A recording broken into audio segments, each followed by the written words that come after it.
You're watching Capital One Bowl Mania.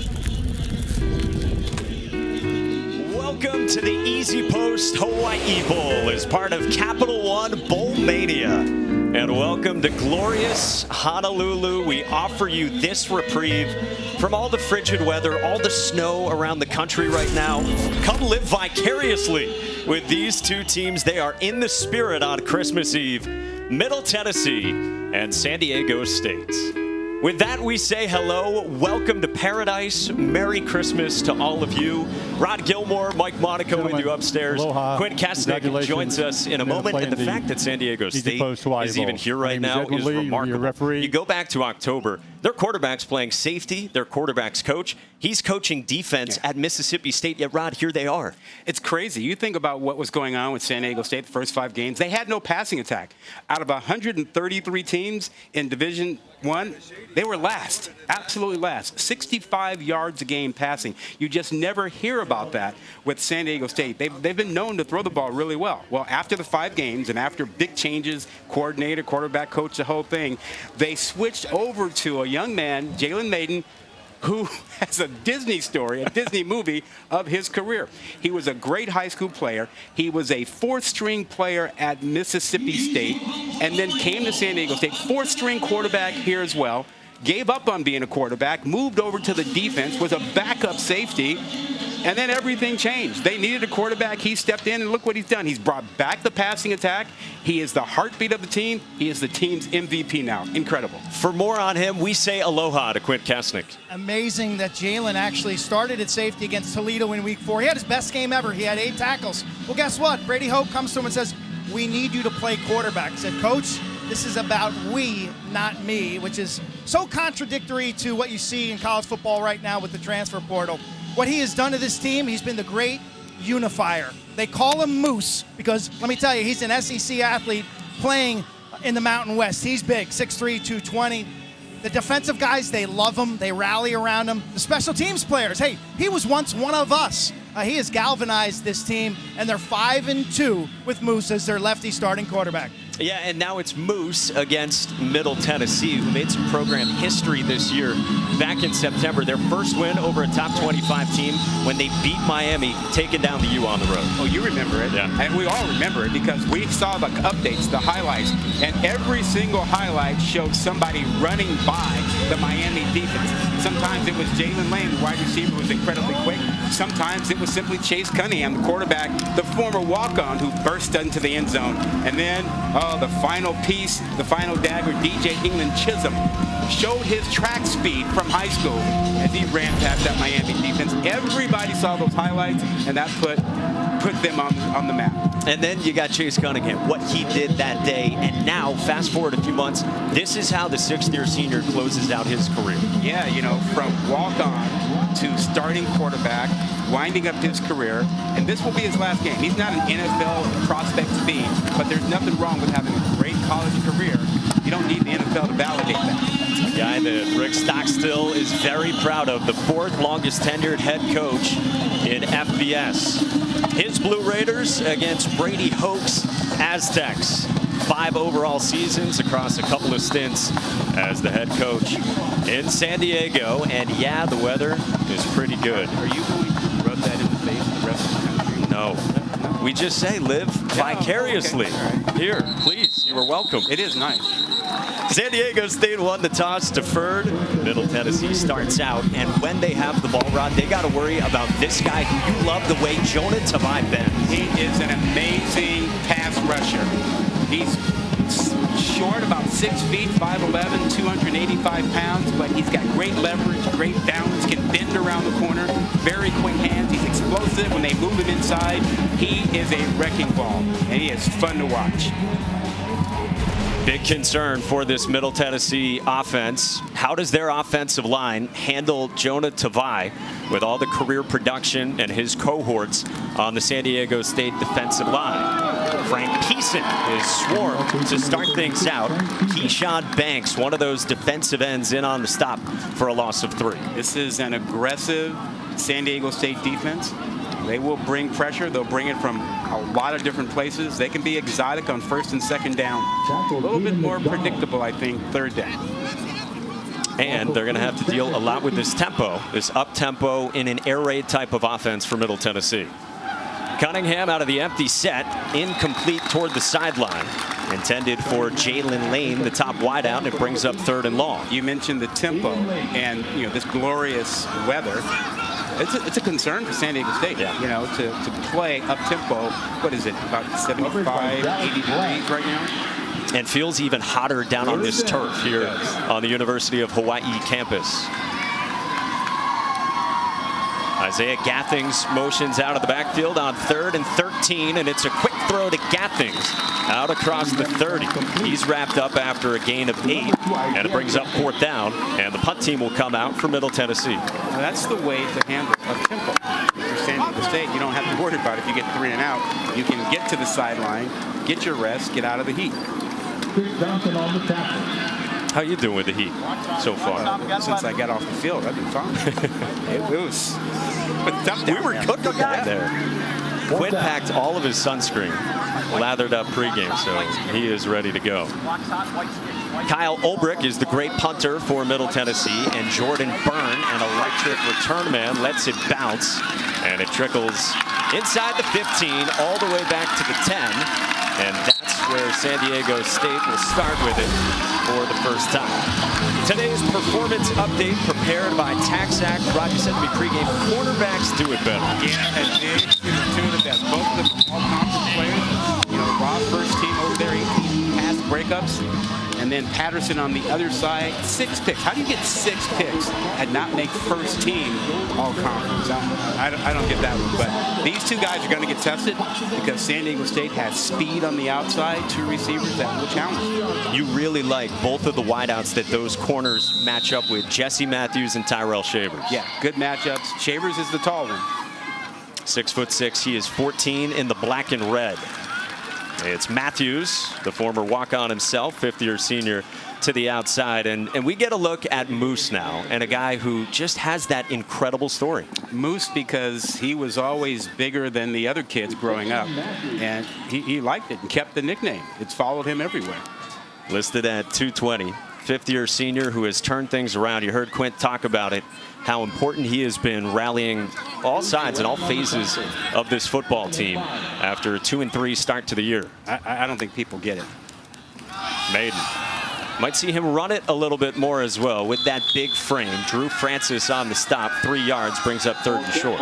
If you think about how little quarterback he played until he became the guy here, a 2017 high school 4-star, didn't play in 2018, didn't play in 2019, was, COVID 2020 and stuck behind everybody. He's not getting reps. He's not getting practice reps. He's not getting meaningful coaching. And then in 21, he's over here. He's 4th string again. No reps. And then you go play defense, and now you're the guy. They have to do a crash course in the playbook for him to get him ready to go. Yeah, it's really 5 years ago, the last time he was playing significant snaps. On 3rd down, play action, takes a shot, and it's incomplete. Intended for one of his tight ends, Jay Rudolph. And now it's 4th down and short, deep in their own territory. Yeah, a little play action here, and he actually had his guy. And Middle Tennessee got away with a little bit of a hold to slow down a couple of receivers. Just couldn't come up with that one. I thought it was interesting that as we talked with their staff and offense coordinator Jeff Horton, he said to get Maiden ready to play, he had to give him a playbook sort of like an in-and-out menu. Simple. I'll have a number 1, I'll have a number 2. Nothing complicated like a Cheesecake Factory menu. Yeah, a little different there. You've held one of those menus. The breadth of the menus in those 2 spots. The whole thing. Yes. We're hungry. That's your Christmas Eve dinner plans. Come on back to Hawaii with us after this.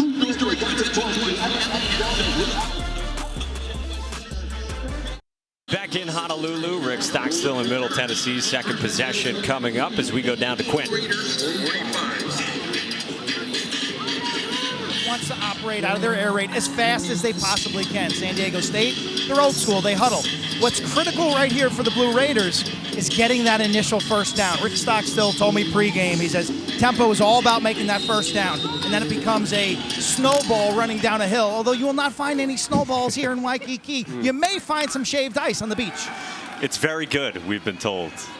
On first down after both teams traded 3 and outs, Cunningham has to throw it away. Pressured there by Jonah Tavai. You know, we talked about the big matchup being up front. You know, could that offensive line handle San Diego State up front? Jonah Tavai and Keyshawn Banks, quick, active. That's been a problem so far. Quick throw out to the right side. It's a completion, and it's Yusuf Ali, the 6th-year senior, wrapped up by Dallas Branch after a couple of yards. See how quickly on those last 2 plays that defensive line has been in the backfield? And they're playing with a light box, and by that I mean only 5 guys near the line of scrimmage, sometimes 6. They don't want to play man coverage on the back end if they don't have to. With that defensive line winning like this, they don't have to add to the box. Well, now it's a 3rd down that Middle Tennessee faces. That all-important first down, Quint told you. Under pressure again, and Cunningham goes down. It's Jonah Tavai, the game record. Do you see that explosiveness? Woo! How quick he is. He is something. Loss of 14 prompted by the All-American. I think he's won his matchup every single time.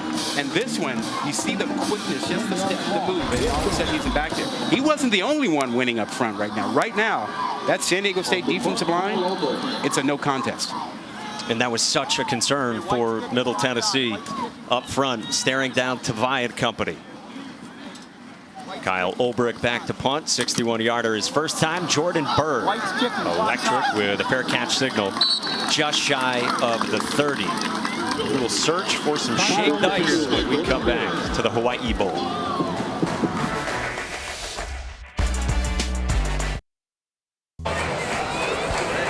The Easy Post Hawaii Bowl is brought to you by Easy Post, the simple shipping solution, and TaxAct. File for less and get more. Aloha ESPN, welcome to Hawaii. Yeah, the Easy Post Hawaii Bowl. No lays for us in the booth, but we were all tasked with acquiring our own Hawaiian shirts. I think we did all right, right? I thought you did a terrific job selecting. Thank you. A little advice from Quint. Yes. You steered me right. About where you should go look. Quinn was thinking about going with the tank top only on camera pregame. Yeah. I encouraged him to. Hot weather, but I got outvoted. Yeah. No shirts and ties and suits like you see there. Glad to be with you on this Christmas Eve. We have not had a first down yet, just 2 combined yards offensively. Chance Bell, the 6th-year senior, for 3 yards. Tank top would be good for ratings. This may be the hottest place on this island right now. I tell you, I've been here all week, coming from the LA Bowl, and just this spot on this artificial surface, yeah, 79 degrees, feels like 89. The sun is baking these players, and you're coming off a 3-week break for both teams. They've had to really focus this week, once in Honolulu, on hydration and getting their bodies acclimated. Solid aviators from Quint. Maiden tries the left side, incomplete toward the back shoulder of Tyrell Shavers. How about Teldrick Ross in coverage. How about Ross on coverage? I mean, there was no room. That's a great job of forcing the receiver to the sideline, not giving him enough room. He was right on top of him. Great coverage. Second team Conference USA pick, very experienced. They shuffled the secondary this year with some of the struggles they went through early on. He had been playing safety, but goes back to what he calls his natural habitat at corner. And he's a willing tackler. You know, a lot of corners kind of shy away from it. He's second on the team in tackles. His coverage sets up 3rd down and 7 for San Diego State and Jalen Maiden. Pressure coming. He stands in, fires it over the middle, and incomplete. Jacoby Thomas had the coverage. Matched up with Makai Shaw. Now it's 4th down.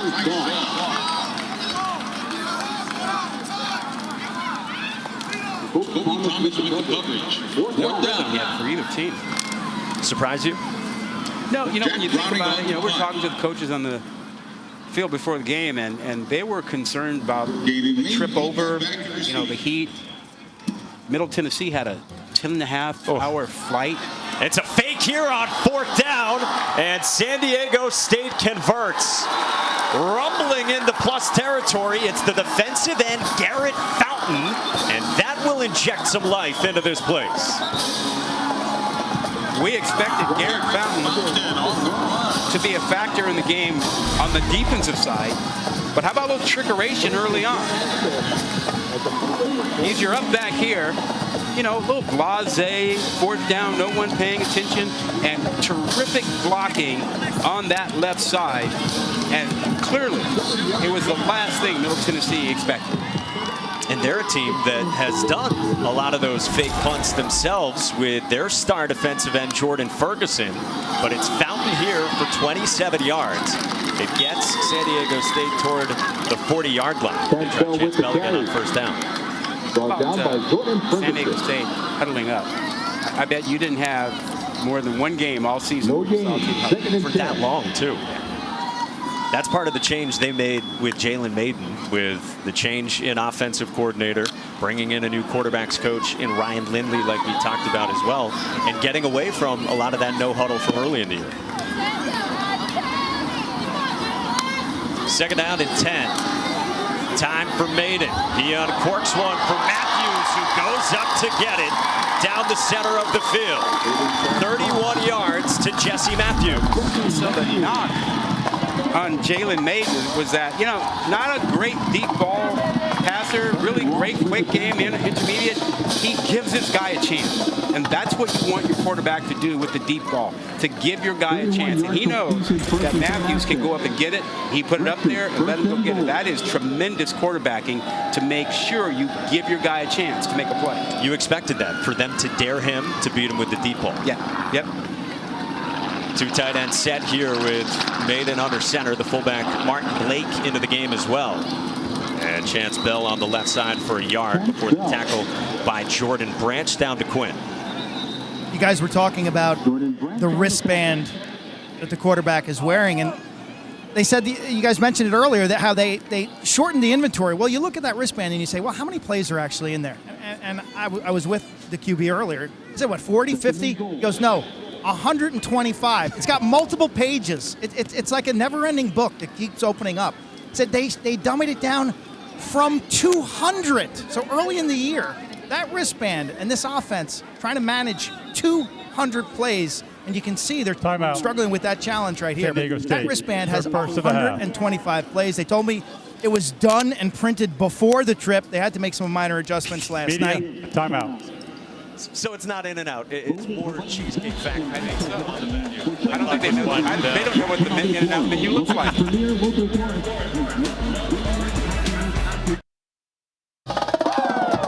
Back at the easy post, Hawaii Bowl, second down and goal for San Diego State, who has struggled in the red zone. Yeah, 38%. That is awful.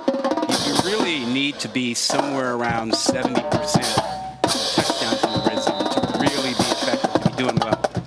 You get that number, that's top 10, top 12. Aztecs had to take that timeout midway through this first. Big gains of 27 on the fake punt and 31 through the air to Jesse Matthews. Mayden looks to the end zone for a touchdown to Mark Redmond. And San Diego State strikes first here in Hawaii. Redmond ran a terrific route. He sold the outside move, and the defender went for it, and then he came right back to the post. He was open by like 7 yards. Just a tremendous move. You'll see the tail end of it, him coming back inside, matched up. Difficult matchup out there. He was on Stanley, the safety, just couldn't turn and go with him. Jack Browning, the do-everything specialist, good on the point after. And Mark Redmond with his second touchdown, the Washington transfer who's been coming on recently. Yeah, he's really done a nice job. And again, put the ball out there, let your receiver go make a play. Redmond with the tremendous route. 8 plays, 71 yards for San Diego State. And Moose, Jalen Mayden, getting the Aztecs into the end zone. You know, the tight end was not part of the passing game the first 5 games of the season. Talented as Redmond, you know, he was ignored. the quarterback change really helped him.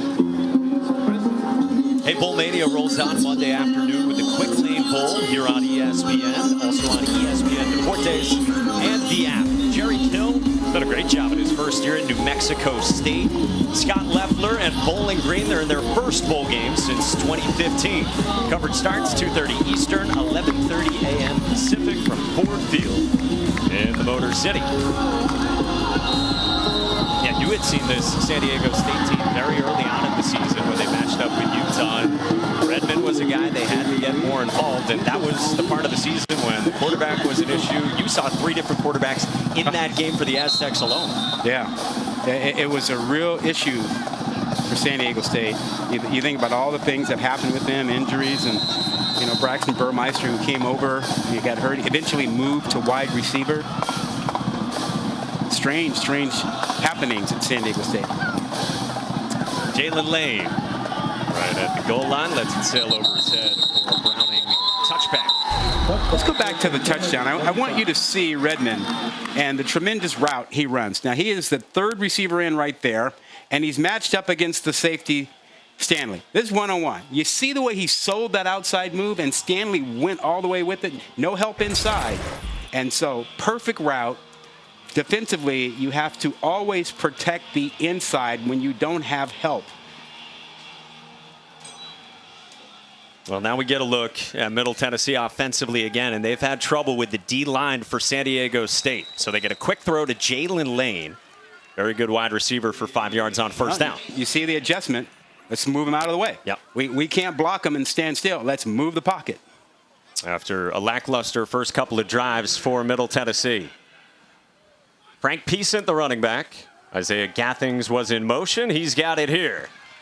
He is a hybrid wide receiver tight end. He is a big body at 6'4", 222, and he's got a first down on a gain of 7. Yeah, he is quite the athlete. You want him to be the first guy off the bus so everybody sees him and says, oh, they got a lot like that.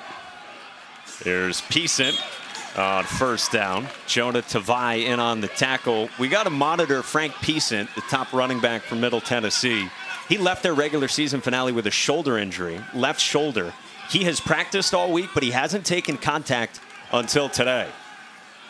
Pressure off the edge on second down, and a check down is incomplete for Yusuf Ali. So again, pressure from the Aztecs brings up third down. And San Diego State will challenge you here. This 3rd and long situation, they will sometimes overload a side so that they can create a one-on-one situation for their main guy, Tavai. They still go up tempo here on third down. On a throwback screen, it's a completion. And a first down for Middle Tennessee out past midfield to Bryce Bailey. Now there is a flag on the far side of the field.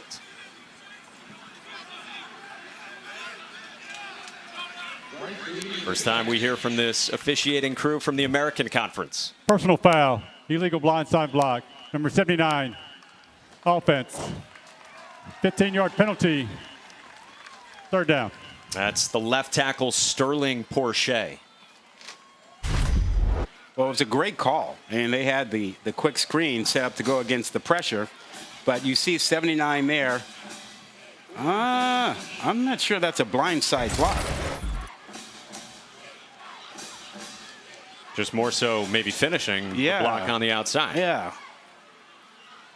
Oh, it backs up Middle Tennessee to the 30-yard line. Cunningham over the middle into traffic and incomplete. Intended for Isaiah Gathings. Yeah, Gathings felt like he had been held and pushed up a little bit. But, as long as the ball isn't in the air and you are in front of the receiver, you can put your hands on him. You can disrupt his route. So third and long goes awry, and the punt team comes back out. That penalty really stopped what looked like a decent drive going on, including up-tempo was rolling. A little shaky call there, in my opinion. Yeah, you didn't like it on the left tackle, Sterling Porsche. Third punt already for Kyle Ulbrich, one of the good ones across the country. Bounces inside the 30 and rolls out near the 25-yard line to set up the Aztecs with the lead once again. Let's check out our drive recap brought to you by Easy Post. Well, it all began with the fake punt, the big play by Garrett Fountain. Set up a nice short field, and then you come right back with a good pass down the middle to Jesse Matthews, and then wasn't done. Jalen Maiden over the middle to Redmond, the tight end, after a brilliant route where he set up the safety nicely, found himself cutting to the post wide open. Perfectly executed to get San Diego State out in front. Keenan Kristen, one of the running backs, has come in for the first time, a speedster and a USC transfer. Marley Cook in on the tackle. You know, Air Force did a great job on the San Diego State offense in the last game they played. And what they did was they took away the short passes. They ate up the airspace, so no free access. They got in the face of the receivers, and they loaded the box. And so they dared Jalen Maiden to throw deep. And had a poor day, 16 of 31. I would expect to see more of that from Middle Tennessee. And that's how you also end up with the -1 rushing yards that the Aztecs had in that regular season finale. Cross the middle and incomplete, intended for Breon Penny, who is still down and slow to get up before third down.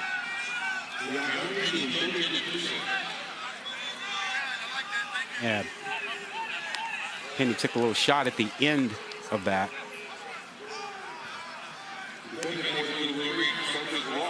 Redshirt junior wide receiver and the younger brother of Rashad Penny, the former Aztecs great. I think that was Thomas, the strong safety, who came over to get the big hit on him. Yeah, side by side with Teldrick Ross in coverage as well. Yeah, this is what I'm talking about. You're seeing a little bit more of them in the face of the receivers. They bring pressure. It's a check down for Keenan Kristen. We told you about the speed. Kristen is gone. 73 yards for the touchdown.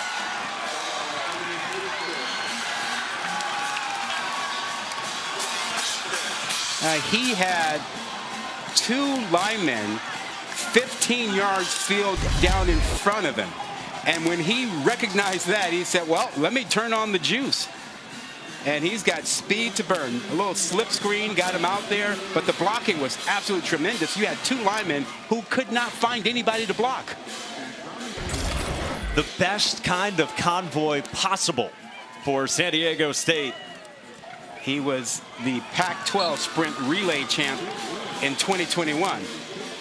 There's a little example of the burners that he has.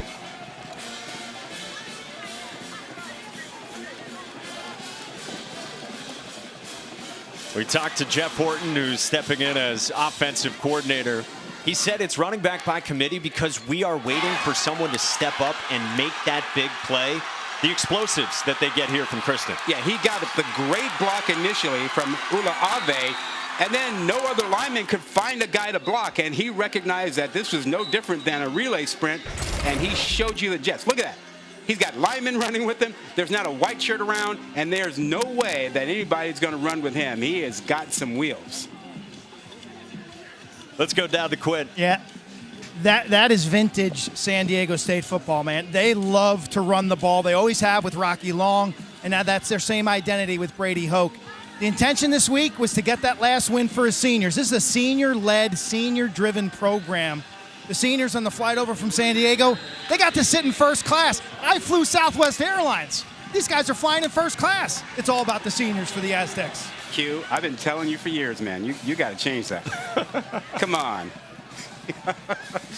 Got to get the Gilmore first class treatment. Yeah, you got to fly a different airline on the way out. You got to find one that has the option of an upgrade. Quinn Kesnick, man of the people. Hey, it's the season for bowl games. We got 4 more for you Tuesday here on ESPN, ESPN Deportes, and the app. Starts at noon Eastern with the Camellia Bowl between Georgia Southern and Buffalo. Then in the ServPro First Responder Bowl, Memphis and Utah State. Ticket Smarter Birmingham Bowl, Coastal Carolina and East Carolina. And we cap the day with Wisconsin and Oklahoma State in the Guaranteed Rate Bowl. Now this becomes a critical drive for Middle Tennessee. where do they go? What have you liked when they do have a couple of first downs? Well, if they can get the ball on the perimeter, they got a chance, but they can't protect right now. Quick throw out to Jalen Lane in space. One of those speedsters you highlighted off the top, run out by Cedarius Barfield. Yeah, get the ball out on the perimeter because they can't win inside. They can't win up front, and they can't do the drop back game because their the offensive line can't protect. So get it out quickly. Empty set. Cunningham under duress. Spun away from trouble. Throws on the run toward the sideline and nearly intercepted. I mean, even on the plays that, you want to move quickly and get out, they're still getting pressure on him. It's almost, like there's no one in the way. This is no contest up front right now. A reshuffled offensive line has been problematic for Middle Tennessee early on. On third down, it's swung out to Peason and incomplete. And again, struggles very quickly offensively. Well, you see the pressure is speeding up Chase Cunningham. I mean, he had a chance to complete that, but now everything has to happen faster. He's feeling it, and the accuracy, fell off on that play. 0 for 5 now on third downs. 15 plays, 17 total yards because of all the pressure from Jonah Tavai and that front six, so to speak, for the Aztecs. It's been a dominant performance by that San Diego State defensive front. Kyle Ulbrich has been busy, not the way you want to, early on in this first quarter. And again, they have kept it away from the dangerous Jordan Byrd. Finally touched inside the 20 on a 54-yard punt. Back to Quinn. I loved our time yesterday with Jeff Horton, the interim offensive coordinator, running backs coach for San Diego State. This is a guy that goes way back. He goes back to being an assistant coach for Lou Holtz at Minnesota. And so, what I loved about him, there was a Yoda-like quality about him and how he's really simplified things and how this season has turned on its axis. His team is 5-2 over their last 7. It's about what can he handle? Okay, we're going to go in the huddle to get things organized and play slow. We're going to play to his strengths. We're going to shrink the menu, and you see all those elements now coming together for this Aztec team that found themselves basically in Week 5. Baden takes a shot on first down, and it's incomplete for Jesse Matthews with Teldrick Ross in coverage. Quint, you're so right about all of that. It's complementary football. It is use the offense to help the defense, slow things down, do the huddle, run the ball, and the fewer plays that your defense has to play, the better chance you have to win. And that is, Brady Hoke. It's a Rocky Long thing that he's always believed in. You don't see a lot of that across college football anymore. It's simply, let's just outscore folks. And Jeff Horton knows the types of head coaches that he's been a coordinator for. On the ground on second down for Jordan Byrd. And he is wrapped up by a very good defensive line as well. Quindarius Dunnigan on the tackle for a loss of 1. Third down. Third down. Big time situation for Jordan Ferguson. Pass rusher extraordinaire. He's got a chance to finish as the all-time leading sack leader, for Middle Tennessee. He just needs 1. He's got 22 of them in his career. 9 in white, the 6th-year senior and 3rd-year captain. On third down, it's Maiden on a drag to Shavers. Shavers gets to the outside, close to the sticks, reaching out. Wrapped up by DeCorian Patterson, will depend on the spot.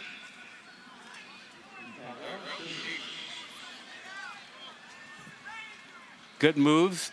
Where's the spot? Now, Ferguson was not in on that play. Standing on the sideline. Timeout. It looked like that might be a little bit short. Their second of the half. Just a little 30 bit. seconds.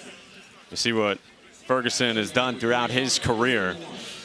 Not in there because of the depth on that defensive line. Well, when it comes to fourth down, really in any situation, Jack Browning is your guy. He is the Mountain West Special Teams Player of the Year. Field goals, kickoffs, punts as well. took over this year, and like years past, the guy that does it all for the Aztecs. You know, they seem to have a thing about having punters. Done it really well the last several years. Pretty good company for He's on Jack scholarship Browning. now, too, right? Yes. Yeah, they put him back on in scholarship. September. Yeah. A couple of scholarships dished out by Brady Hoke over the course of this season. And we'll see what the review turns out. Ruling on the field was just short for Tyrell Shavers. This could be a potential 4 down. Go for it here. Deep in your own territory. You're in the minus side of the 50. Because you feel confident with the lead to do that? You know, Brady Hoke told us yesterday that, you know, he's not a guy that just looks at the book. You know, they keep the analytics book handy, and he has someone who tells them, book says go for it. 4th down, less than 2 or 3. Book says go. And he says, I don't always go with that. I got to feel the game, feel the situation, understand the matchups. All that matters to him. Throw in the yellow line for you as well, so that maybe Brady Hoke doesn't have to make that type of decision. We'll see. It is very close for Shavers out at the boundary. Yeah, remember, you have to have indisputable video evidence to overturn the call on the field. And that angle, we don't have enough from that angle because it's not a direct angle, but they've got other views that they can look at. By that you mean not down the line. Correct. Yeah.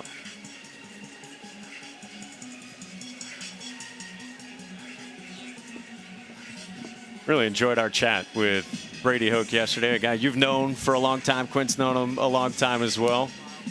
What a season they've had to get to this point. Yeah, and he's excited, optimistic about the chances of San Diego State joining the Pac-12 at some point. He certainly would like to be the coach to take them into the Pac-12. No decision has been made, and it doesn't look like the Pac-12 is going to be expanding anytime soon, not in the next few weeks or whatever. I think the commissioners come out and said nothing will be considered until after they get their television deal resolved. Let's get the ruling. After further review, the runner reached the line to gain. It will be a 1st and 10 for San Diego State. San Diego State is not charged a timeout. It will have 2 remaining in the half. So smartly done by Brady Hoke, and he doesn't need to worry about the book and the analytics here. Nope. He can go back to his play calling. You're a West Coast guy. What do you think about that? Conference realignment, how they would fit in the Pac? I think San Diego State has proven over the last several years they can certainly compete. They've beaten up on a lot of Pac-12 teams over the last few years. It's more an issue of, you know, do teams want to share money and how the presidents feel about expanding. It's a flip to Jesse Matthews on a reverse, and he gets crunched. Out at the edge by Trey Fluellen, flocking to the football alongside Devin Curtis. Honorable mention, Conference USA, Fluellen. He's a guy, he's a top tackler on the team, plays in the box a lot, and can deliver a blow. Guy who does everything the right way in the estimation of his coaches. Scott Schaefer, the defensive coordinator for Middle Tennessee, had a lot of really good things to say about Trey Fluellen. 2nd down for Maiden, and that is going nowhere. Quindarius Dunnigan, the stop on Jordan Byrd. 3rd down coming up, and some momentum for the Blue Raiders. Yeah, we talked about the San Diego State front. I mean, you're seeing Middle Tennessee come alive. Dunnigan just used his quickness to get in the backfield, creating a nice, now a 3rd down and long situation. Trips formation. I'd be surprised if they played man coverage against this. On 3rd down, pressure comes. Maiden on a draw. Beats Thomas to the outside. Maiden gets bumped out of bounds. Looked like he was short of the line to gain. Got a good block from Tyrell Shavers. 10 yards to the edge. He is a tremendous athlete. People forget. He was a dual threat quarterback coming out of high school, a 4-star recruit. And now we're looking at a 4th and 1. Same situation, your analytics book. And Brady Hoke looked at the book and said, yeah, the book's right. I should go for it here. So he goes 3 tight ends and a fullback in Martin Blake into the game on 4th down and 1 for the Aztecs, who have moved it very well compared to Middle Tennessee. It's Maiden at 220 pounds, barreling to the outside to move the sticks for a first down. I love that. Don't fool around handing the ball off. Let your big quarterback, get it for you. Give him a lead blocker and let him get there. And it wasn't a huge lead block, but it was enough to create a lane. He says that from his time defensively, it reset him in terms of the physicality needed offensively at quarterback in terms of finishing runs. I am still trying to get over the fact that this guy had 4+ years where he really wasn't getting reps at quarterback. And he's the stud now, the star of the team. On 1st down out of a 2-back set, it's Jordan Byrd.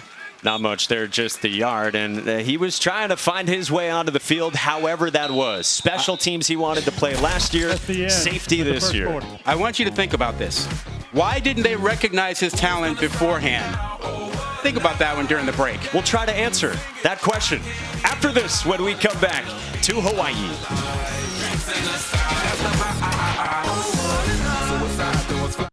Back at the Easy Post Hawaii Bowl, San Diego State leads 14-0 with Jalen Maiden directing things as we go down to Quint Kesnick. What you saw in that last drive, there were 2 plays there. The running play, the quarterback draw, and then the 4th down conversion. Those are plays, Rod, that you're not going to see in a spring practice or a summer practice session. Those are game-winning plays. So many teams don't put their quarterback in a tackleable situation in practice. The best thing that Jalen does is he's hard to tackle. He's a moose. He's a big man, and that has shined through in the last 7 games. 2nd down and 9, pre-snap movement as a flag flies on a free play out to the edge for Jordan Byrd.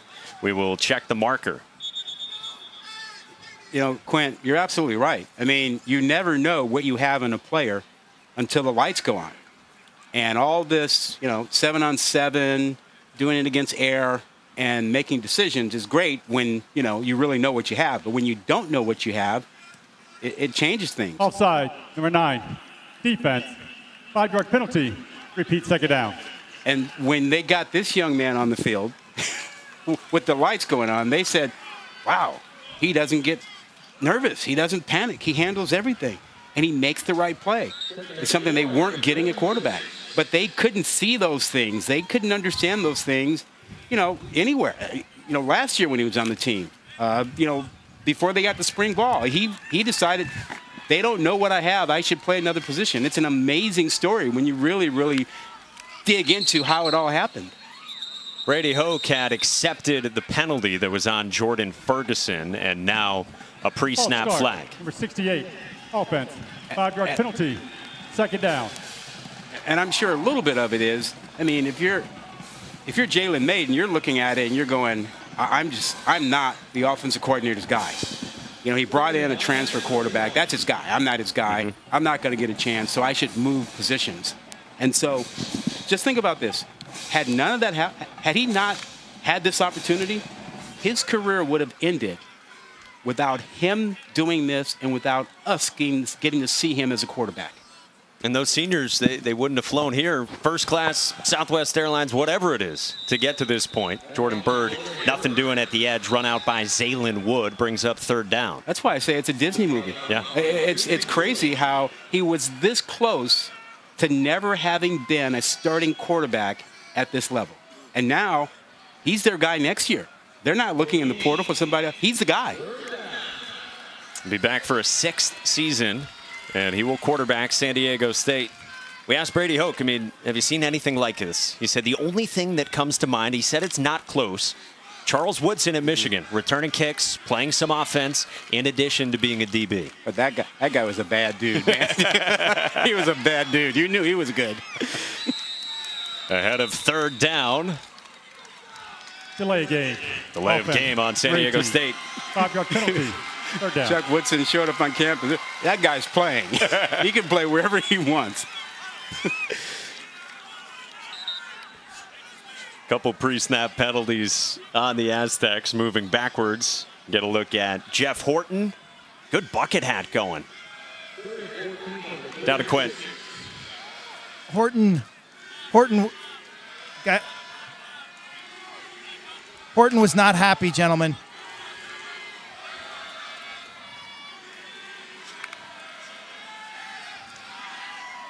On third down, right through the hands of Tyrell Shavers at the sideline, incomplete. And now fourth down and a much-needed stop for Middle Tennessee. Yeah, I was watching Jordan Ferguson. He got pressure on Maiden, but didn't get there, and he's fighting a double team too. So if he's going to get a sack today and get that record, he's going to earn it because they are really targeting him. They read the scout on slowing down the sixth-year senior, who is a game wrecker in his own right, much like Jonah Tavai. Jalen Lane made the first couple guys miss. From his own 15, accelerates upfield past the 35. A defensive stop, a punt return of 21 from Lane, and some life for Middle Tennessee. Back to Hawaii after this.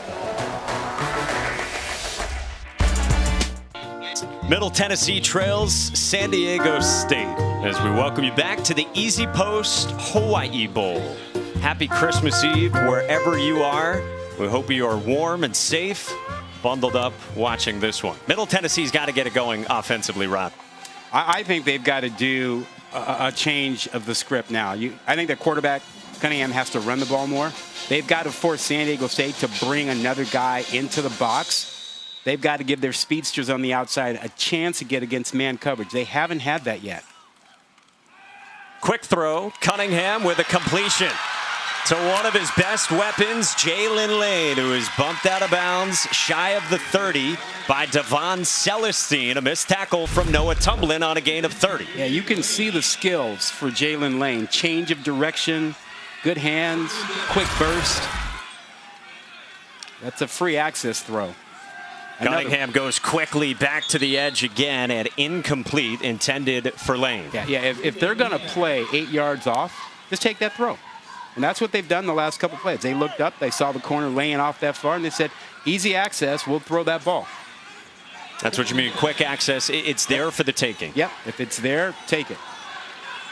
Cunningham, the sixth-year senior, started as a walk-on, suffered the torn ACL last year, playing in his final collegiate game for his home state team. He's got Isaiah Gathings on second down, pushing the pile, stood up initially by Michael Shawcroft. Gain of 6 brings up third down and manageable. Better job by the offensive line. Quick game now. And, Cunningham has time. In the first quarter, he didn't have time. Even on the 3-step, the quick game, he didn't have time to get rid of the ball. So up front, a little better job. An offensive line playing without Jacque Graham, maybe the best offensive lineman for the Blue Raiders. He's not here in Hawaii. On third down, down the sideline, a shot, and it's incomplete. Intended for Jalen Lane, and Noah Tumblin stood right with him in coverage. Yeah, really, really good job out there.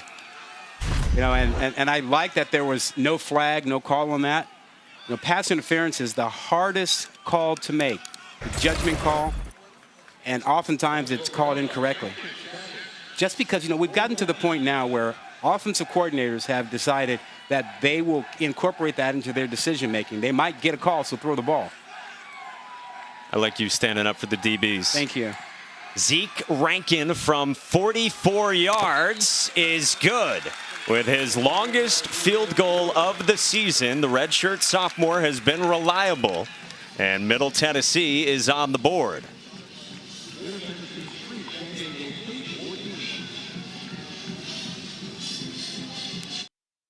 The Easy Post Hawaii Bowl is brought to you by Dollar General. Save time, save money every day. And Capital One. What's in your wallet? Pretty special in the holiday season. Yesterday, both teams stopping by the Children's Hospital and spending some great time with a lot of the youngsters out there. And that's Jordan Ferguson, and that's what he does pretty much all the time. He started a nonprofit, Hands Worldwide, and on Christmas, his mother's birthday, he often tries to do community service. Christmas last year, he was in Atlanta, and 50 dinners that he was handing out spaghetti rolls. We know Quint loves his rolls. Handing those out to homeless people in city parks. Pretty special. Hot meals to folks who needed food. Yeah. How amazing is that? What a special young man. Football and school going on, and he's finding time to help others. Jordan Bird with a couple of stiff arms on a return. There is a flag down as he was brought down shy of the 30. You know, Quint's probably thinking, why'd I get a shot about rolls?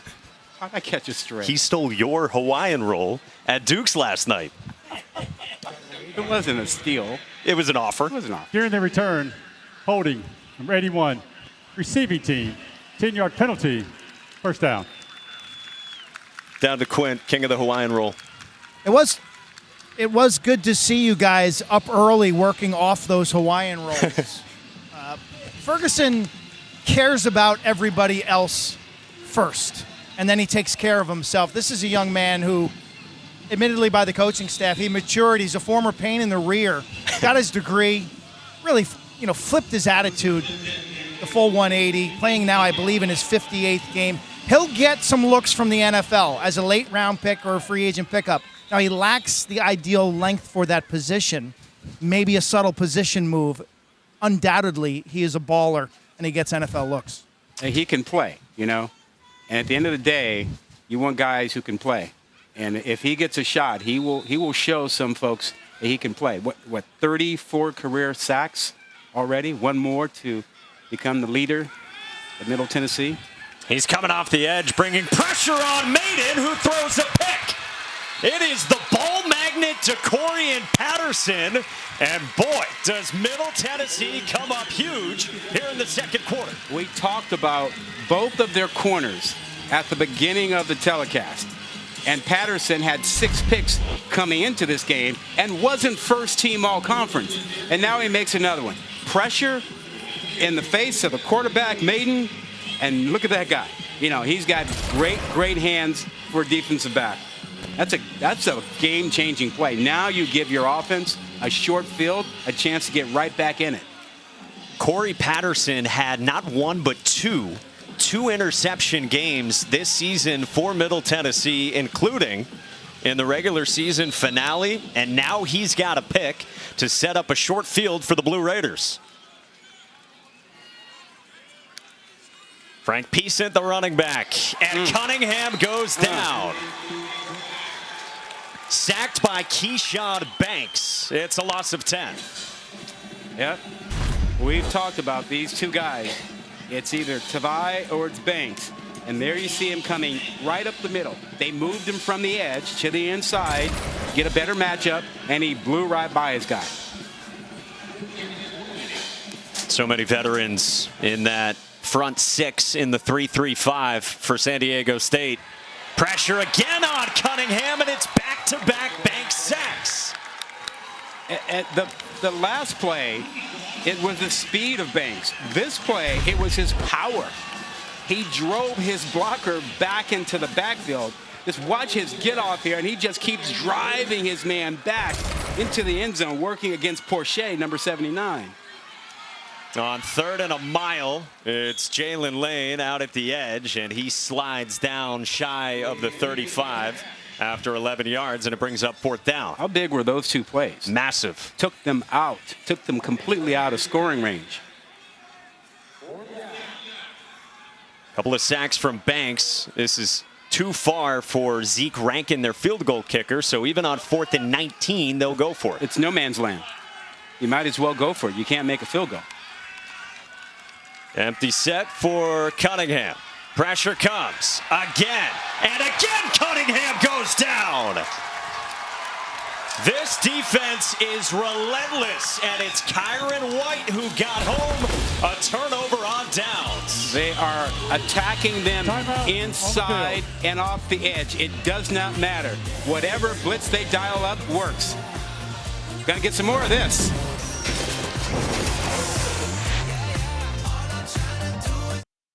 Three sacks by the Aztec defense. And it turned around what was an easy short field for Middle Tennessee had them set up, and it was Banks on the first 2 plays getting sacks for 10 yards each time, and then Kyron Wright comes on a blitz just outside the guard, and again, a 16-yard sack. So 3 straight plays knocked them 36 yards back. They got nothing out of it. After a pick set them up with a short field. Defensive coordinator Kurt Maddox has got to love that, what he has received from Banks and Kyron White, who is stepping in as the backup will linebacker. Mekhi Shaw nowhere to go on a jet sweep, strung out nicely there by the Middle Tennessee defense. Man, oh man. Wow. I still can't get over that last series. That's amazing.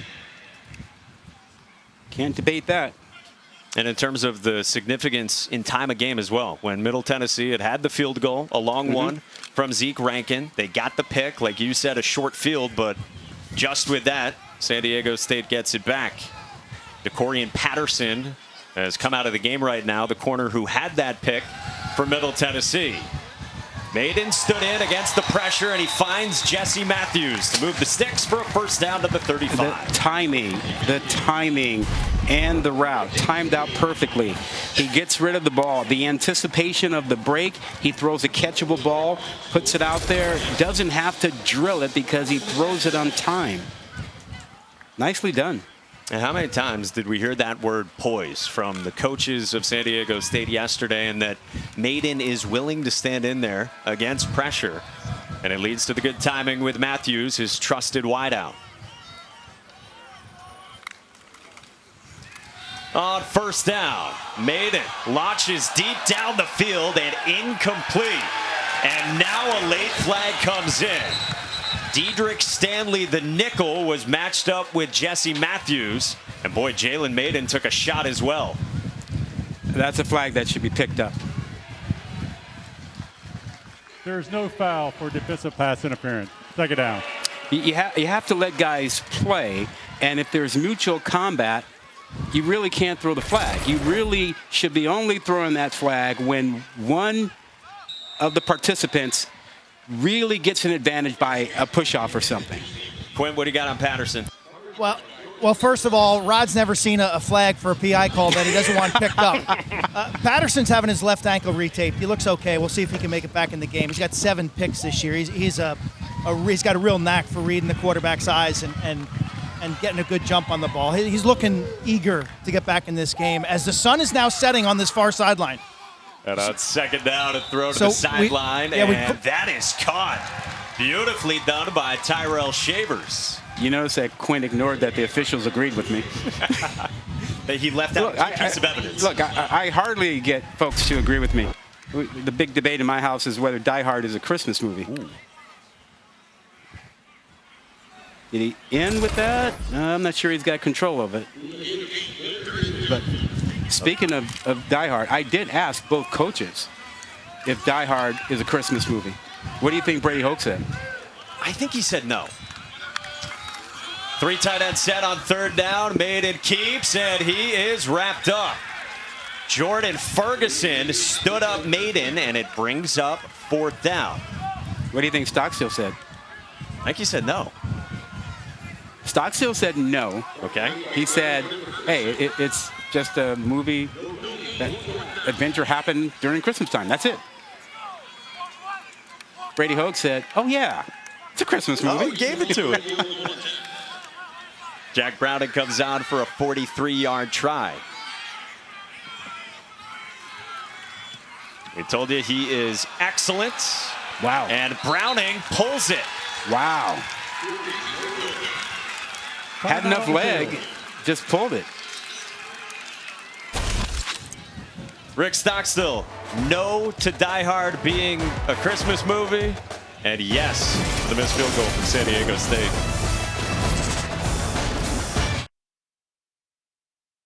First time. Stars in our stocking, MVPs fill the tree. St. Nick's and Kings, reindeer in flight. The NBA on Christmas Day. And here on Christmas Eve, we welcome you back to the Easy Post Hawaii Bowl. Middle Tennessee, San Diego State. Alongside Rod Gilmore and Quint Kesnick, Mike Bonico with you, our entire crew behind the scenes.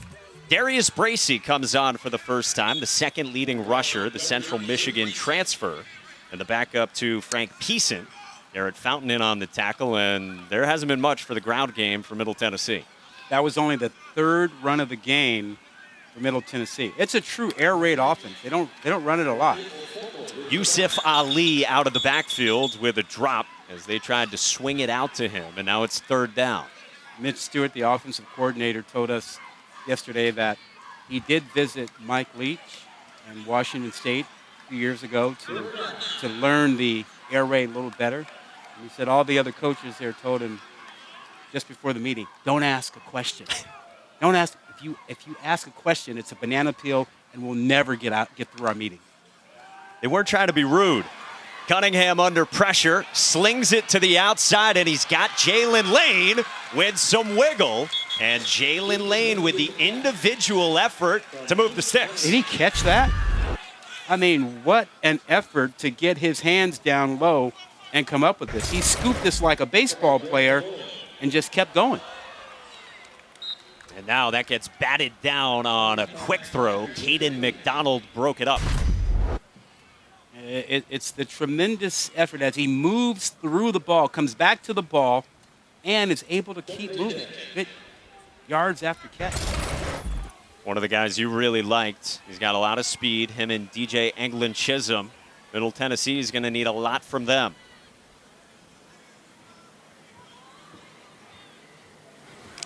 Ali, the motion man. Pressure off the edge. They swing it out to the flat.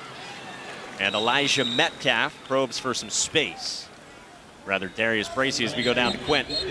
The offensive coordinator, Mitch Stewart, very aware of the tangential nature of Mike Leach. As I was. I walked to work with him once in Pullman, and we debated the existence of dragons. But Stewart was a former quarterback I think you offended Quint. at Valdosta, where Chris Hatcher was the head coach.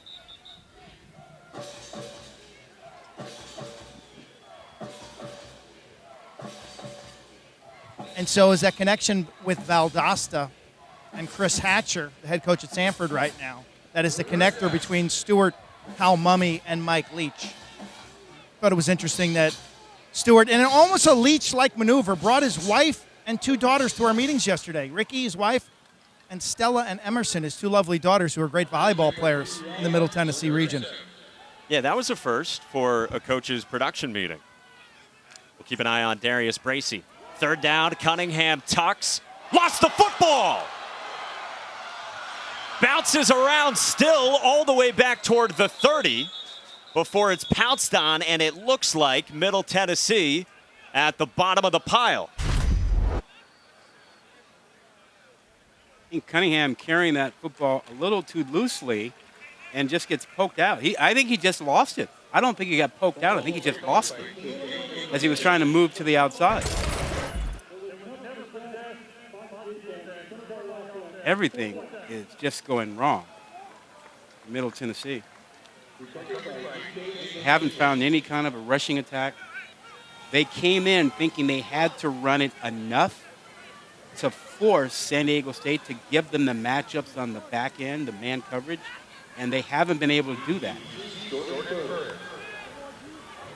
Frank Peason, the running back, one of the guys who went diving in to prevent the ultra short field. And on 4th down and 20, again, it's Kyle Ulbrich to punt for Middle Tennessee. He sends one booming. Jordan Bird backpedals. It bounces inside the 10, took a turn, and into the end zone for a touchback. Parker Hughes couldn't keep it out. Hey, the annual NBA on Christmas Day tradition continues. 5 star-studded games here on ESPN and on ABC. Sixers-Knicks starts the day at noon Eastern, 9 a.m. Pacific. Lakers-Mavs, Bucks-Celtics, two best teams in the NBA, mind you. Grizzlies-Warriors, and Suns-Nuggets caps the night. Stressing out Warrior fans, man. What are you going to do? And Steve Kerr, we trust. Yeah. Come on, Steph, get healthy, get back. Please. My Celtics fandom, they got back in the win column yesterday. Looking like maybe the best team in the league right now. Yeah. Except for that beatdown they got at Golden State a couple weeks ago. But Yeah, and then they had lost 3 in a row before yesterday. We'll see them against the Bucks tomorrow. San Diego State by 11, and on the pitch to Keenan Kristen. He couldn't handle it, and Middle Tennessee with another takeaway. It's Christian Dixon, the linebacker. this was just a drop.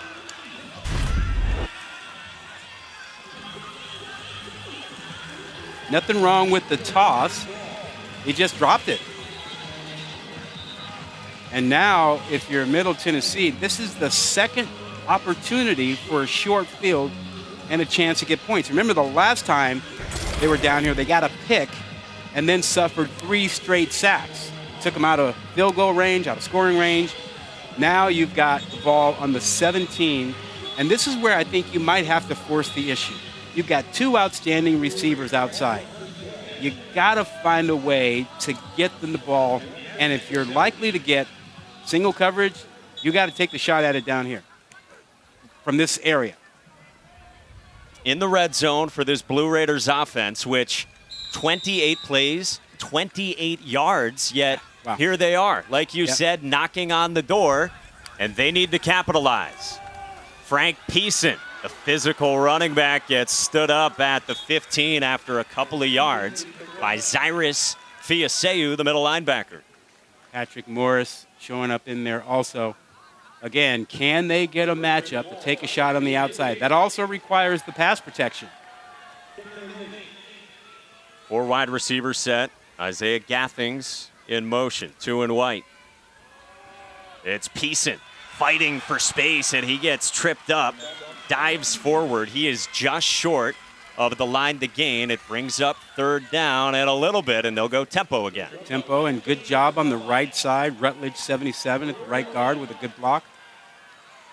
Very talented youngster. Why not? Peason again, who seeks contact. The initial spot looks like he is short. Would bring up 4th down.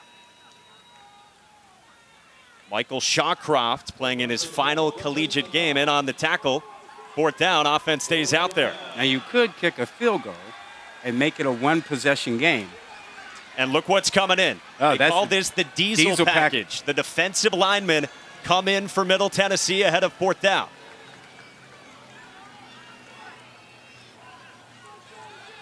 Quint, I like the big diesel package.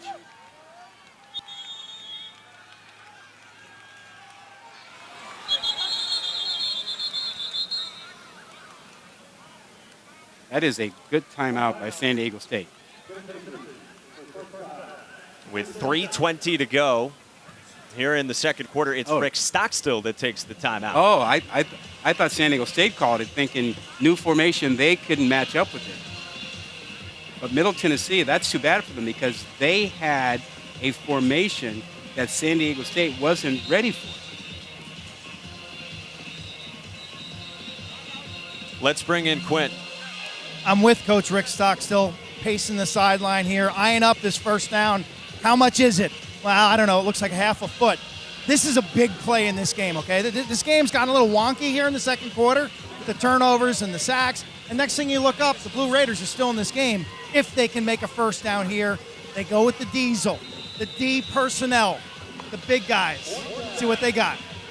4 defensive linemen into the game for Middle Tennessee on 4th down. They fake the pitch. Cunningham to throw for Ferguson for a touchdown. Are you kidding? The big fella. He didn't get the sack, but he gets the touchdown catch? Wow. There is a flag down in the end zone. Yeah, they threw the flag because he spiked the football. Come on.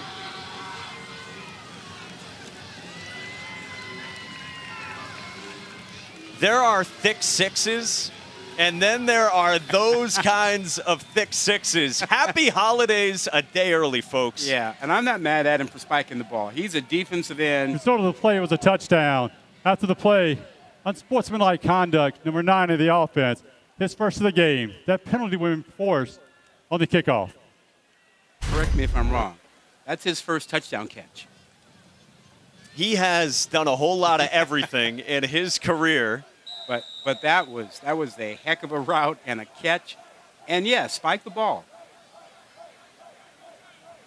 271-pound defensive end, Jordan Ferguson, a sixth-year senior. He's got a chance to set the sacks record today. But out of that diesel package, it's the first Middle Tennessee touchdown, and they are within 4.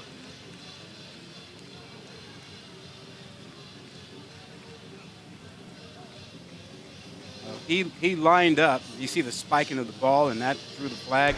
I wouldn't throw a flag on him for that. But hey, it is what it is, right?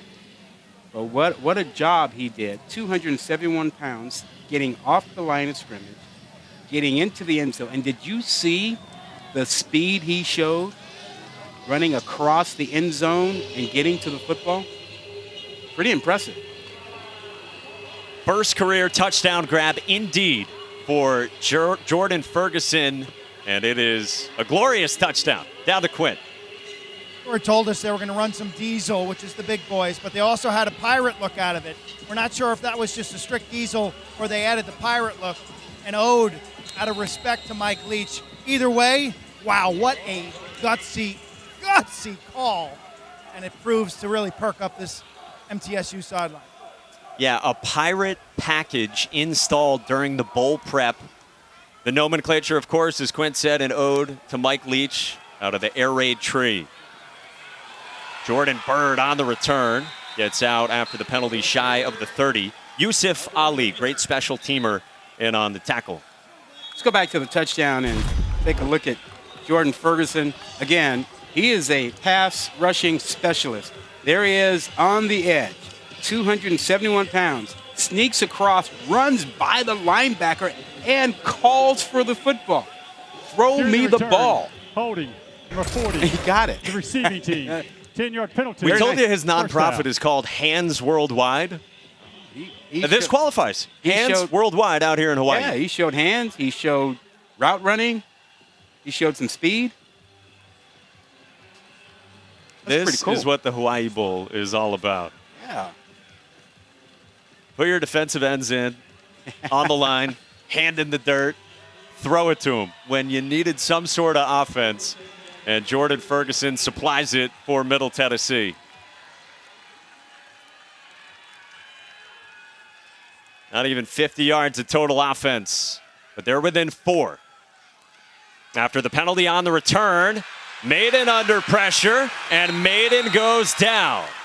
He is sacked inside the 15 by Jalen Davis, leading the charge for the Middle Tennessee defense on a loss of 5. An inside blitz, and San Diego State could not hold up on it.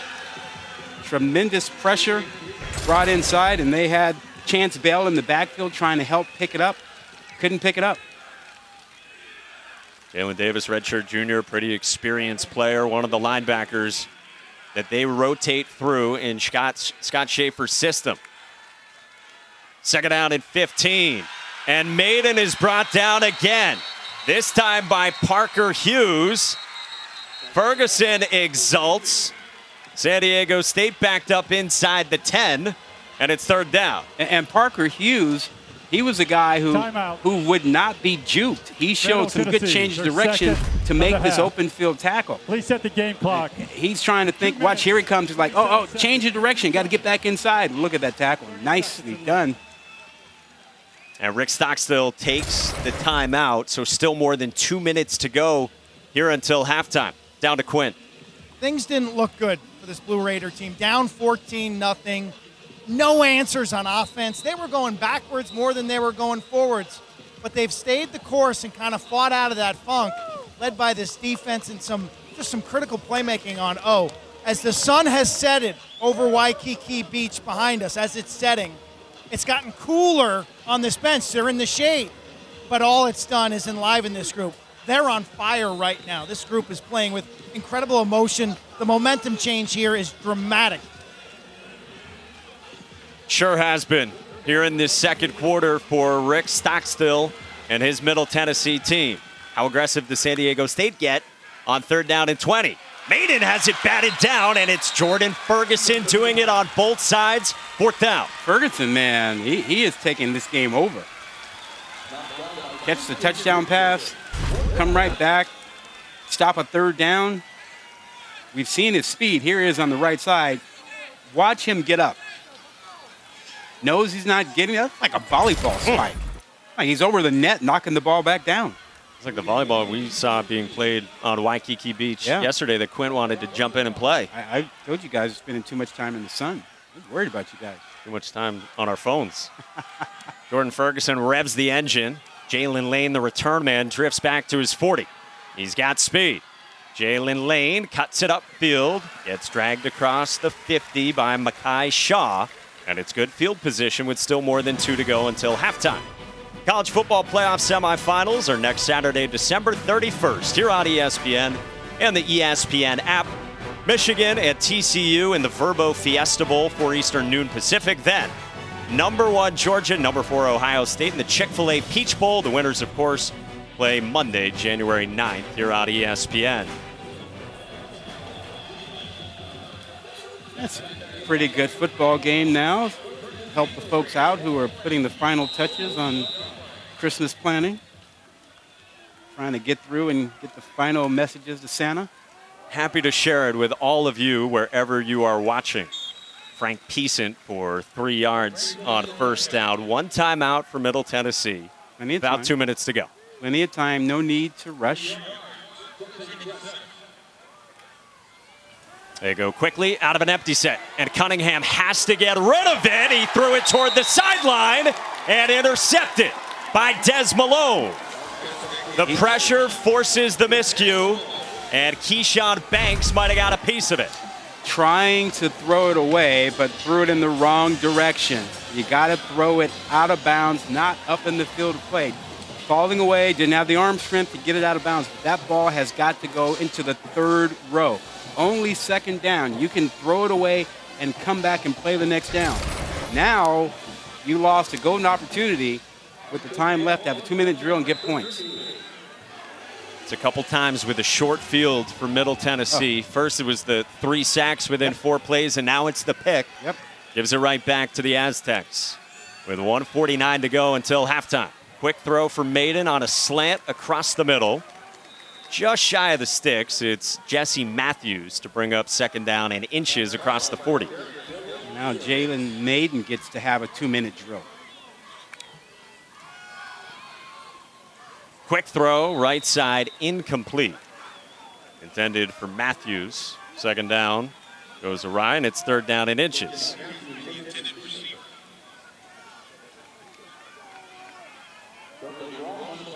They've got plenty of time. Pick up the 1st down, and they go back to their 2-minute offense. Jordan Byrd, shifty running back, fighting for space, and Jordan Byrd tackled by Zaylen Wood and Dedrick Stanley. He's got a 1st down. Looks like they've got, 2 timeouts, I think? They marked him short. Initial spot from the far side judge had enough. Yeah. But they are going to say he's short. Wow. I mean, as we saw that, we thought he had enough for it, and the far judge seemed to indicate 1st down, but another official came in and said, no, short. Well, this has got to be Maiden with the ball here, right? Out of a 2 tight end set, he hands it off. Submarine. Byrd got wrapped up by Deontay Stanley. That far official looked like he didn't mark him for a 1st down. And now a flag flies as well at the end of it.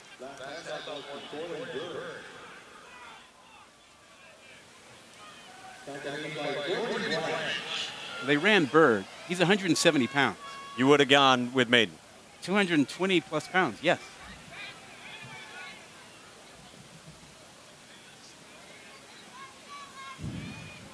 Well, we wait on the verdict here, and Brady Hoke's getting an The ruling explanation. on the field was the runner was short of the line to gain.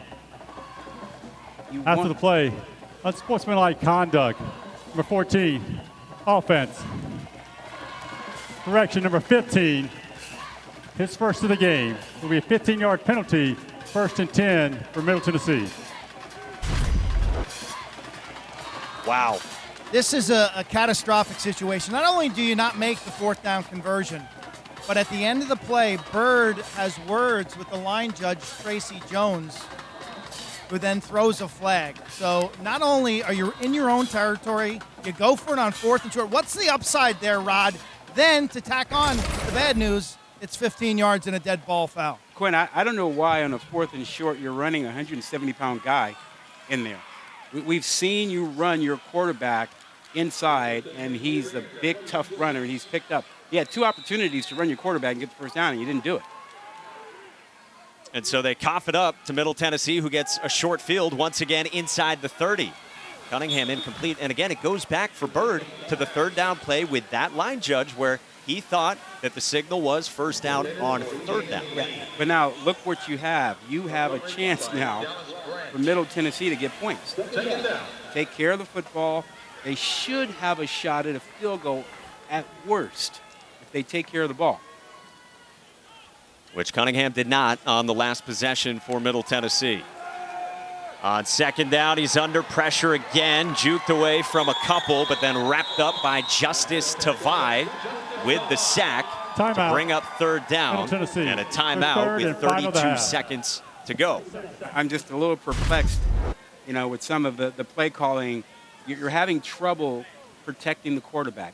Drop back isn't going to work here. Get the ball out quickly. Give yourself a chance to at least ensure 3 points, because this is a turnover. Any points you get off of a turnover is a win. You don't necessarily have to get the touchdown here. You're in this game. And so if you can pick up 3, you're in a great spot, a very good spot. But the drop back game has not been there for them because they cannot protect the quarterback. And now you need some sort of yardage here. You're also out of timeouts at this point. So you got to run a pretty quick operation if you can get some yardage. Rankin hit from 44 earlier, but that's a season long for him. Previous season long was 35. Yeah, this is a 50-yarder. I'd want 10 yards here, and I wouldn't even mind getting it over the middle because you'll stop the clock with the you'll be able to get up there and get set and clock it so that you can kick that field goal. On 3rd down, pressure again. It is over the middle, and it's incomplete. Intended for Isaiah Gathings. Patrick McMorris broke it up, and so now it's 4th down. And they will trot out Zeke Rankin to try it from, like you said, just about 50 yards. Yeah, and if you don't get sacked, you got a chance to have a shorter field goal. Now it's just, does he get his career long for this season? He hit from 46 last year. This from 49 for Zeke Rankin. Kyle Ulbrich, the holder. Rankin's kick on its way, and Rankin is good. Awesome. What an awesome kick.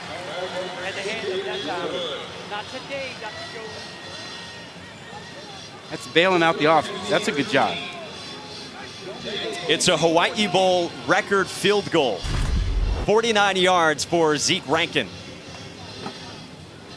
Well, he hit that one true. No doubt about that one. Good weather. I would love to kick here always, right? I think we might have trouble getting you on a plane. I'm not sure you want to leave. Who would? Rick Stockstill with a fist pump on the sideline.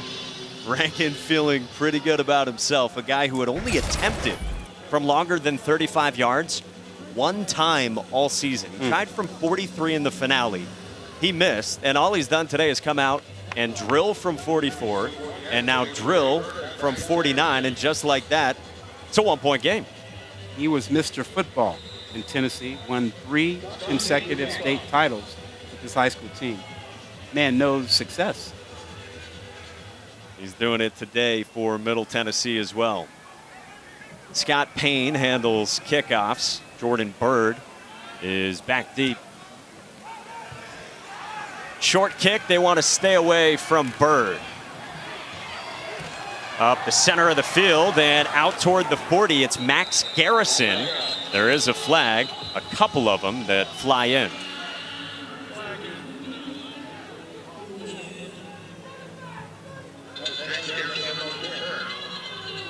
Here in the return, illegal block in the back for 51, the return team.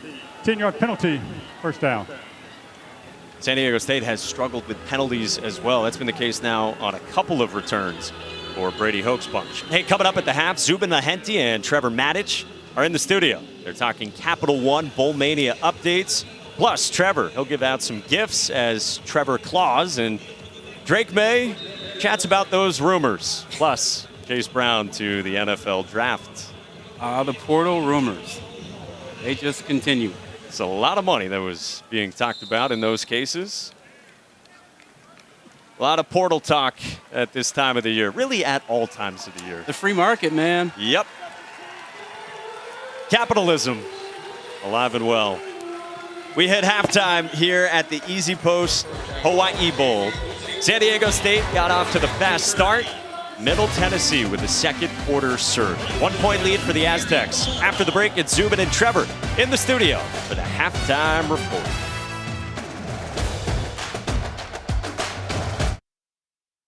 Straight from his mouth, quote, those rumors weren't really reality, telling ESPN's Pete Thamel any offers of $5 million a season for him to transfer. Nothing there. He's staying at UNC. But Trev Chase Brown is heading to the NFL, the FBS's leading rusher. And that's the right thing. Great career at Illinois. But he's got to get to a second contract as a running back in the NFL. And as a 205-pound Big Ten running back, he had 328 carries this year. He doesn't need to have 328 more next year when he's not getting paid. Mel Kiper says he's the 9th best running back available at this point on the board. Second half is on the way.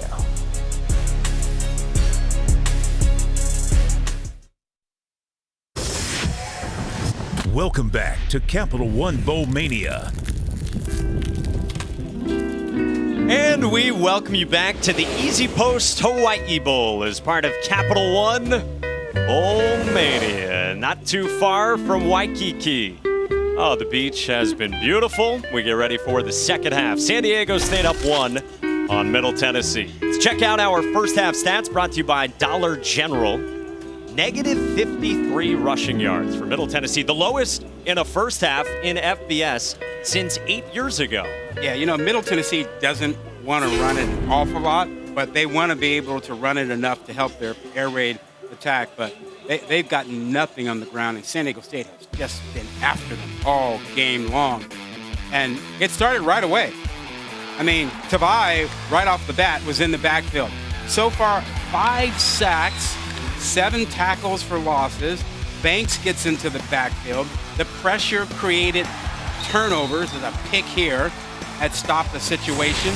And really, it's been San Diego State's pressure, whether it's sacks or hits on the quarterback. They've disrupted Middle Tennessee enough to, you know, put them in the tough spot. But the last couple of drives, they got back into the ballgame.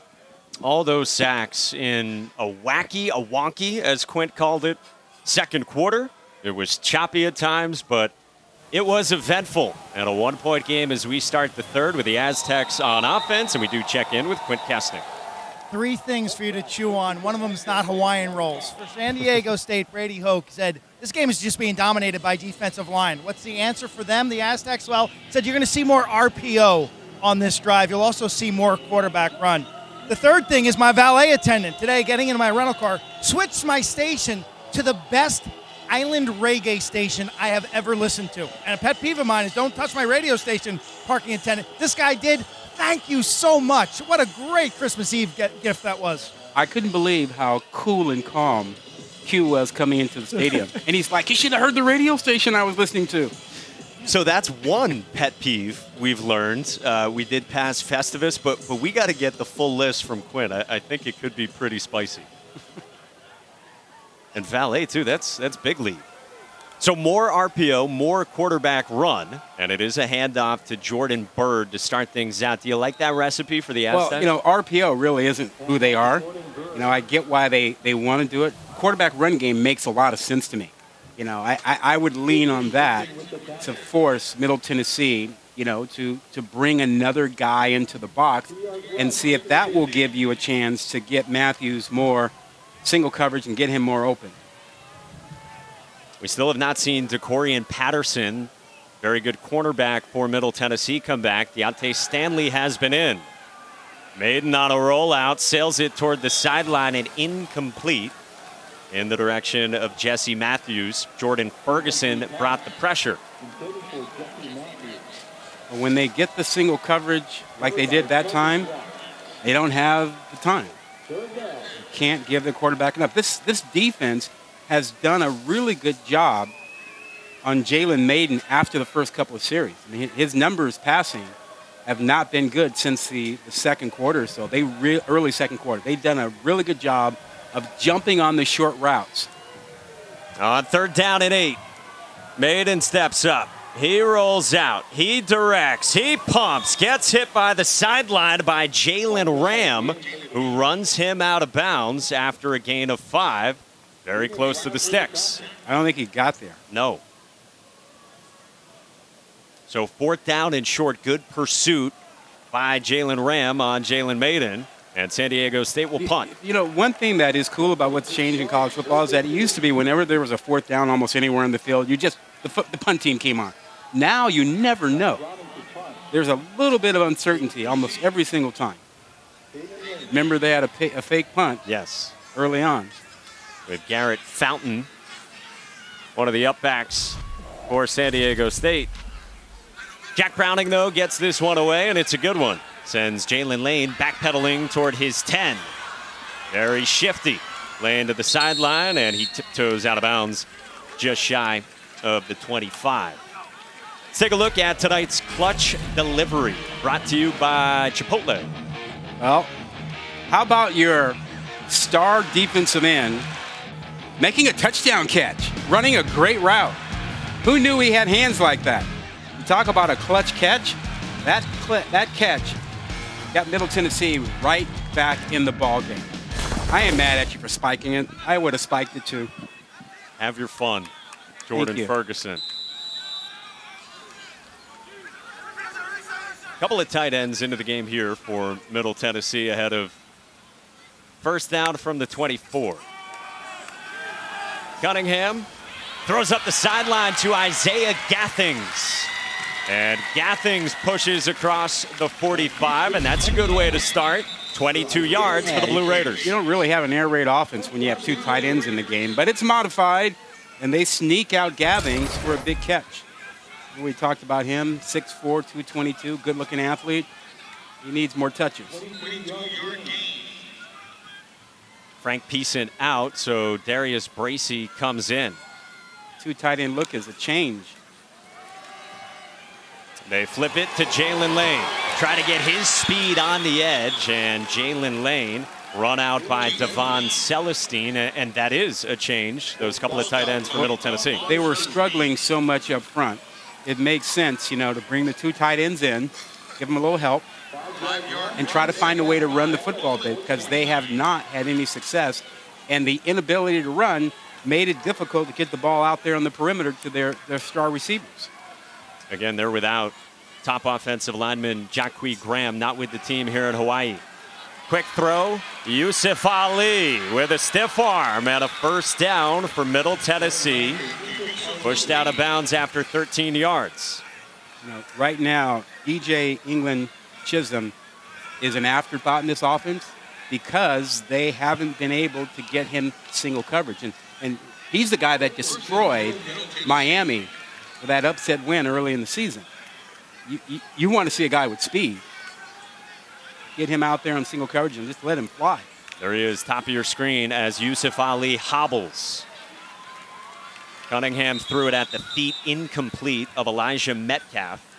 Pressure from the Honolulu native, Cedric Lakalaka, the middle linebacker.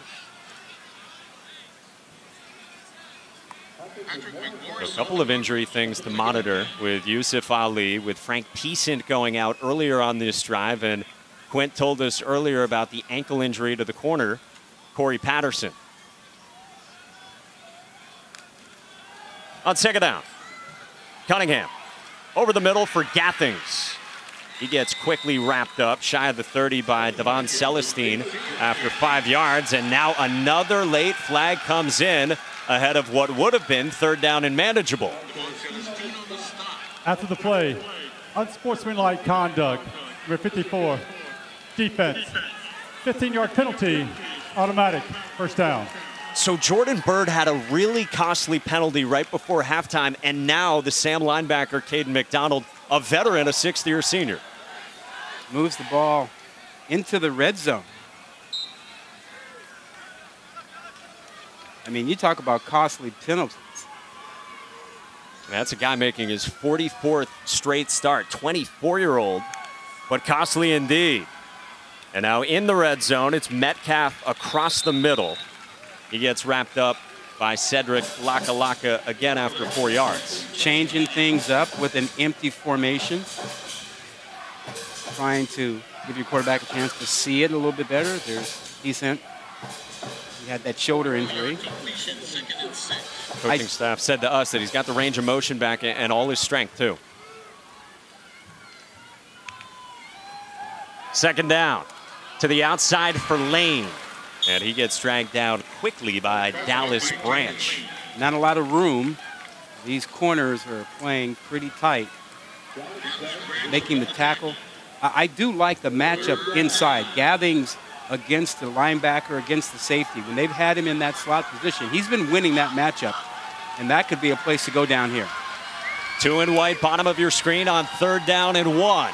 Cunningham gets dragged down. Michael Shawcroft got home. Another sack for San Diego State. They've got 6 of them. It is unbelievable how they come up with these. I mean, pressure. I mean, pressure all game long. You see them show the double inside blitz, and nobody touched either one of the linebackers coming in. Lakalaka, 43, came in, and Shawcroft, 46, one after another. Not a single guy touched them. Just came flying right in on Chase Cunningham. And now Zeke Rankin comes out from 37 yards. And it looks like it'll be even longer now for Rankin.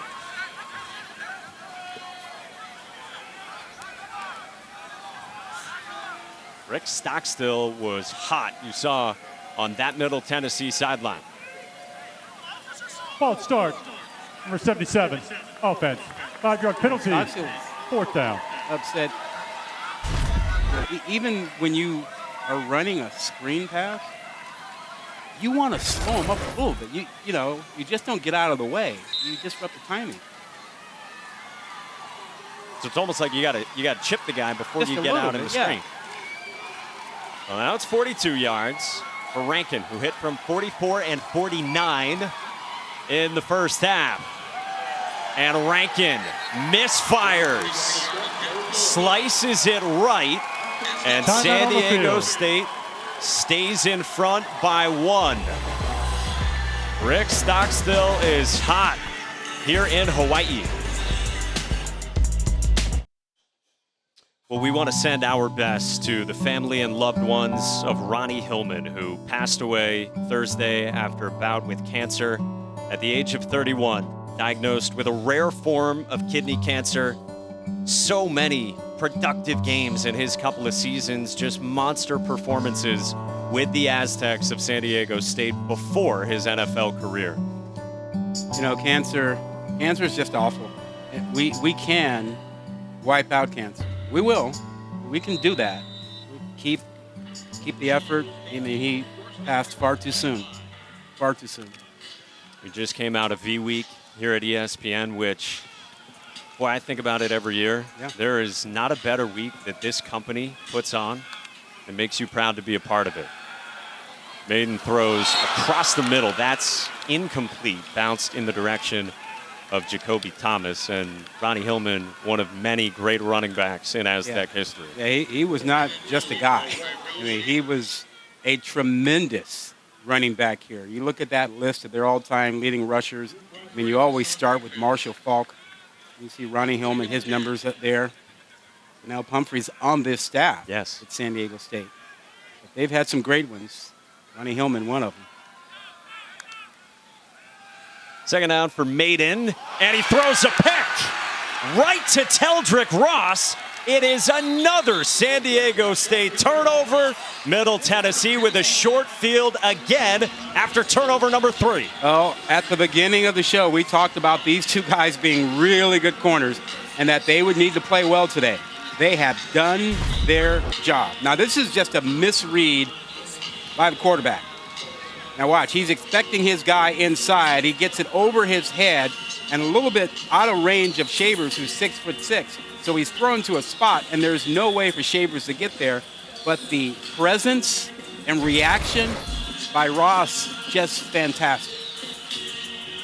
Yeah, I love when corners play quick. Yeah, and when they deliver on the pregame setup that you had so nicely. I mean, this is the 5th time now after the 19th interception for this defense. The Middle Tennessee starts in Aztec territory. Frank Peasant back into the game, fights for a yard, wrapped up by Keyshawn Banks. Middle Tennessee is really struggling offensively to find what works. They're an air raid offense, and the air raid isn't working, and now they're shifting and changing to other things to find a way to get yards. You do that when you can't block, you can't protect the quarterback. Those rushing yards, not a typo you just saw. Second down, pressure again. Cunningham on court and sails it out of play the way you wanted to in the first half. And the worst pressure for a quarterback is straight up the middle, straight at him. It freezes him, doesn't give him an easy way to go, and there you see the pressure again. They got 46 Shawcroft leading the way. And some of these guys have been in the backfield more than the Middle Tennessee running backs. Yeah. And pressure up the middle, to your point now, 2 possessions in a row. That's the type that Cunningham has faced. 6 sacks, 8 TFLs from Kurt Maddox's San Diego State defense. And on 3rd and 9, it's a completion across the middle to Frank Peasant. He goes barreling for a first down, a guy who can catch it out of the backfield as well. Well, that's the matchup that works. You get him out of the backfield, let him find that little soft spot over the middle, pretended like he was staying in the block. A couple of yards for Peasant. Celestine on the tackle. You saw the reaction from Rick Stockstill. You think he wants this one here in this bowl game? He talked to us about how important it is to win this and how meaningful it is for the seniors. Is Quint calling plays over there? Do they have 11 assistants?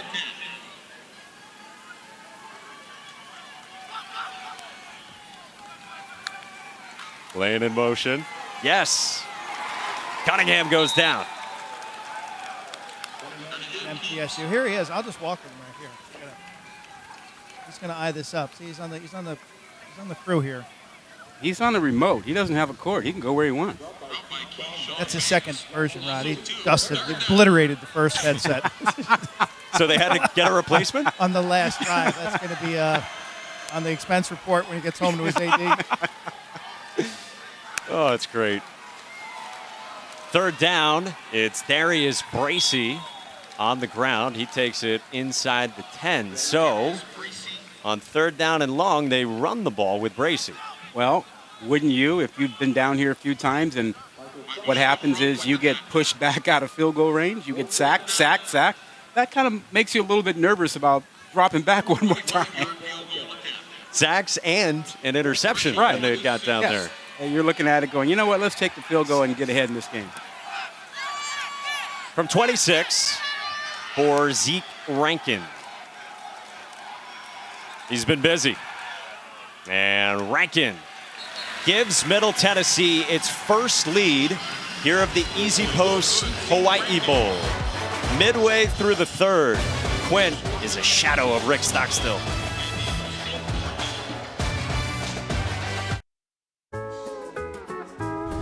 The Easy Post Hawaii Bowl is brought to you by TaxAct. File for less and get more. The Luau on Wednesday. Both teams come together. Pretty cool. I don't think Middle Tennessee was really happy about the way the Luau went or the way it ended. It felt like to them it was a San Diego State thing. Yeah. because there were some San Diego State connections with some of the dancers. Some of the dancers had San Diego State tattoos or something like that. On their bellies. Yeah. I guess if I were Middle Tennessee, I'd be a little bit irked by that too. We need a little rib piece that says Murfreesboro on one of the dancers. We didn't get it. Rod Gilmore, Quick Keswick, Mike Monaco with you. You got one? Jordan Bird from the goal line. Cuts it back, switches hands. He's wrapped up shy of the 25 by Yusuf Ali. Hey, the MegaCast is back for the College Football Playoff semifinals on December 31st. 9 different viewing options for each semifinal. The Field Pass with the Pat McAfee Show, presented by Mercedes-Benz on ESPN2. With RG3, Cole Kublik, AJ Hawk, Darius Butler, and more. Analysis and interviews from the sidelines. The MegaCast lineup also includes Command Center, AT&T, 5G Skycast, All 22, the Hometown Radio, the whole bunch, also on the ESPN app. All right, this San Diego State offense has got to get in gear. They pitch it to Jordan Bird.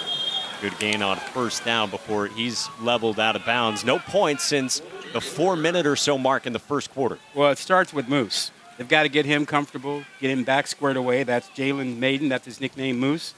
He's 3 of 10 in his last 10 throws with 2 picks. After starting the game pretty nicely, he's struggled here. Now, give credit to Middle Tennessee. They've done exactly what Air Force did last week. They've taken away that short throw. You know, they've dared them to run against the box. They just, here we go. Quarterback got to run. And Moose stays on his feet.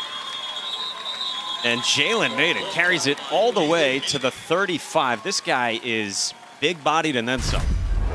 Well, and that's one of the adjustments. You know, if they're going to line up and take away, you know, the short pass with their zone coverage, they're going to dare you to run. You got to be able to run. And if you run the quarterback, you have numbers. You have one more blocker than they have defender. You should be able to run the ball and get yardage. He got 8 yards for a first down. See 9 carries for 19 yards. Quint told us out of halftime, more RPO, more QB run for Maiden, who pulls it and lofts it to the back shoulder of Matthews, and incomplete. And again, it is Teldrick Ross standing firm and blanketing Matthews. Not open. There was nowhere to throw that football. Ross pinned him against the sideline. Look at this coverage. He's patient, wait, hands on him, drive him to the sideline, turn. When he sees the ball, you see the ball. Eldrick Ross without his running mate, Corey Patterson, with that ankle injury, who's typically opposite Ross, standing tall in coverage.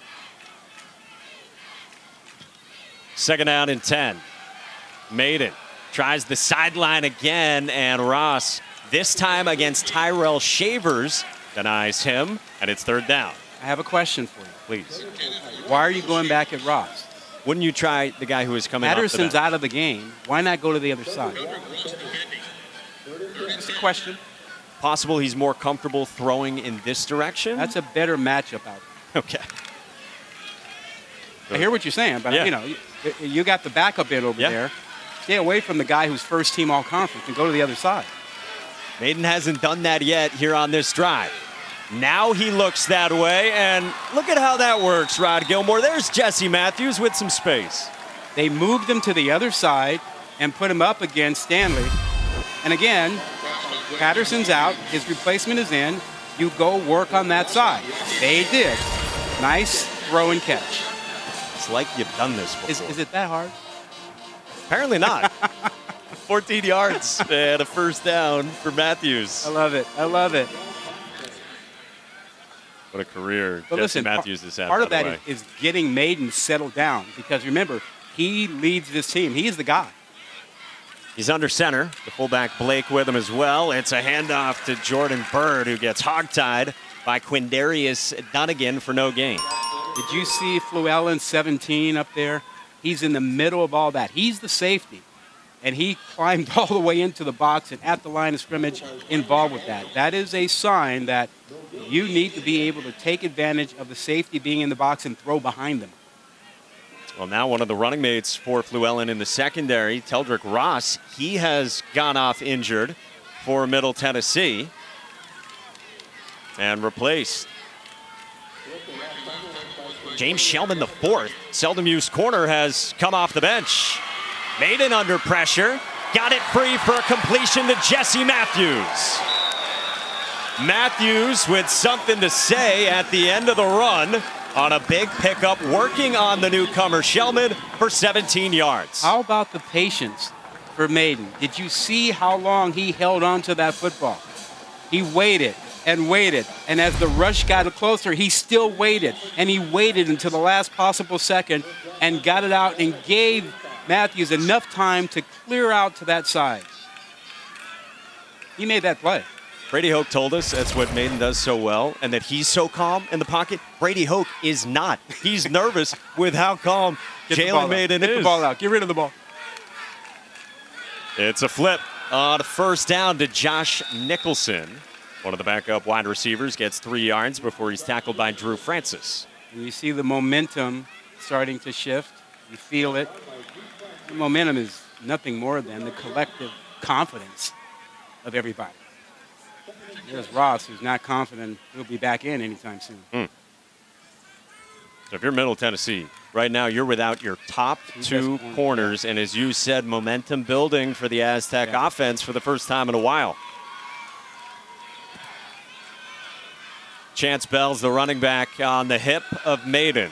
Looking to the air again, and a good catch on an out pattern for Mekhi Shaw. Couldn't hold it. Dropped it at the end of it. Incomplete.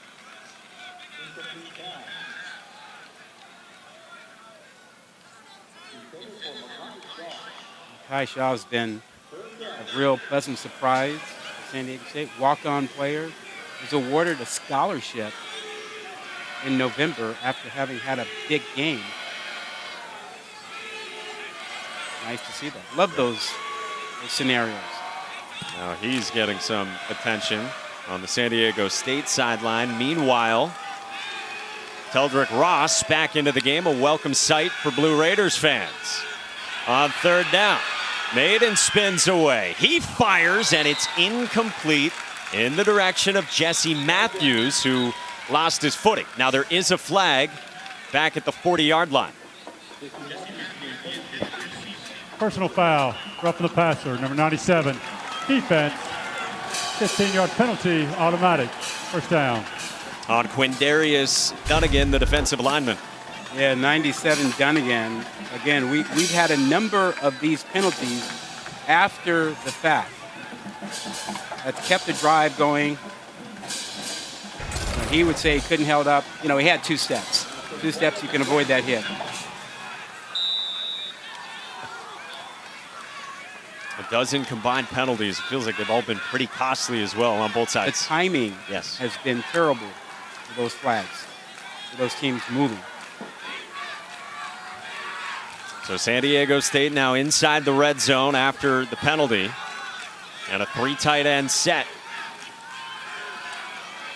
Bird trying to get to the edge, forced out by Jacoby Thomas, the strong safety. Brings up second down after no gain. Lots of options down here. Once you're in the red zone, you know, the space shrinks. Defense likes to use that to their advantage. They're more comfortable playing some zone. They're more comfortable, you know, blitzing down here. Things have to happen a little faster. So if I'm San Diego State, I am still thinking, I like my quarterback run game down here. I like that threat, that option. They haven't been able to run the ball otherwise very well. Illegal substitution on the offense, breaking the huddle. More than 11 players. 5-yard penalty, second down. You saw interim offensive coordinator Jeff Horton just barking onto the field as they tried to get aligned there. And so again, costly penalties, a source of frustration evident for Brady Hoke. Ahead of the 11th play of this long third quarter drive for the Aztecs. Best drive they've had since first quarter. No doubt. Had a good sustained drive early on, then the long touchdown out of the backfield to Keenan Kristen. Maiden stands in and fires incomplete for Josh Nicholson. 3rd down and 15 coming up. Trey Fluellen in coverage. Yeah, good job, Middle Tennessee heating up. Quarterback Maiden. Now you think this 3rd down, okay, are you trying to get enough yardage to be more comfortable with the field goal? Are you trying to get into the end zone, get this 1st down deep? If I'm Middle Tennessee, I'm going to play coverage here. I don't feel like you have to blitz or play coverage here so that you can make plays. See the quarterback, see the ball, you might get something. Make Maiden beat you here. Yes. Take away the short throw. Just a 4-man rush. Maiden still under pressure anyway and just gets rid of it. Middle Tennessee able to bring pressure with 4 with Zaylen Wood and DeMonte Smith. That is the best situation defensively. When you get pressure with 4, you can have the other 7 play pass. And 92 DeMonte Smith is putting pressure on from one angle, and then Zaylen Wood from the other. That is tremendous when you can do that. What a 39, 40-yard field goal. For Jack Browning, who missed, you see, from 43. They'll call it 39 for the veteran kicker. And Jack Browning is good with plenty of room to spare. And San Diego State vaults back in front. Come on back to the Easy Post Hawaii Bowl after this.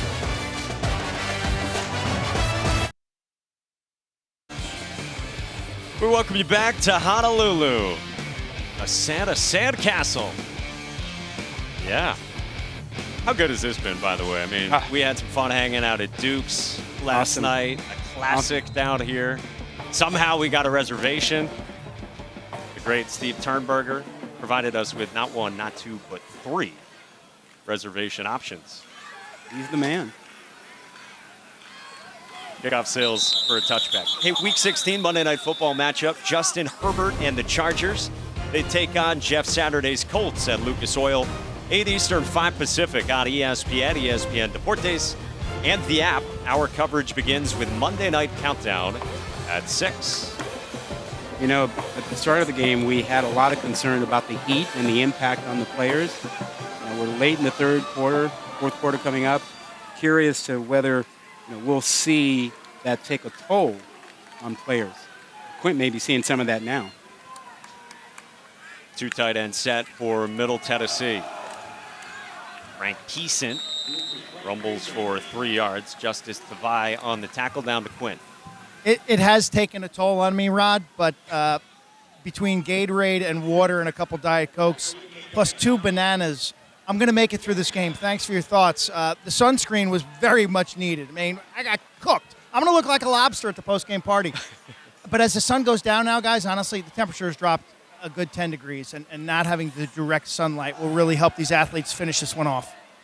Cunningham was under pressure, and he threw a dart to the sideline for DJ Anglin Chisholm for a 1st down. He hasn't been involved a whole lot until now.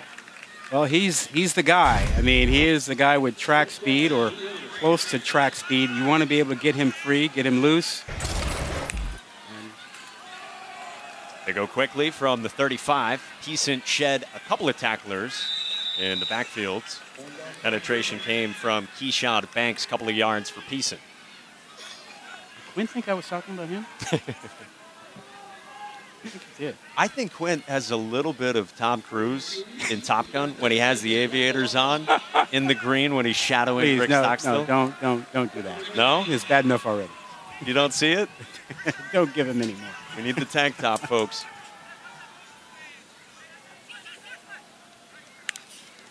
Laying in motion, 2nd down and 8, and it's Peason. Boy, he does not shy away from contact. Now past the 40, 3rd down and manageable. As we close down the 3rd, tackle made by Patrick McMorris. You decide, America. I think so. You got to see him on the beach with the tank top, shirt off, playing volleyball.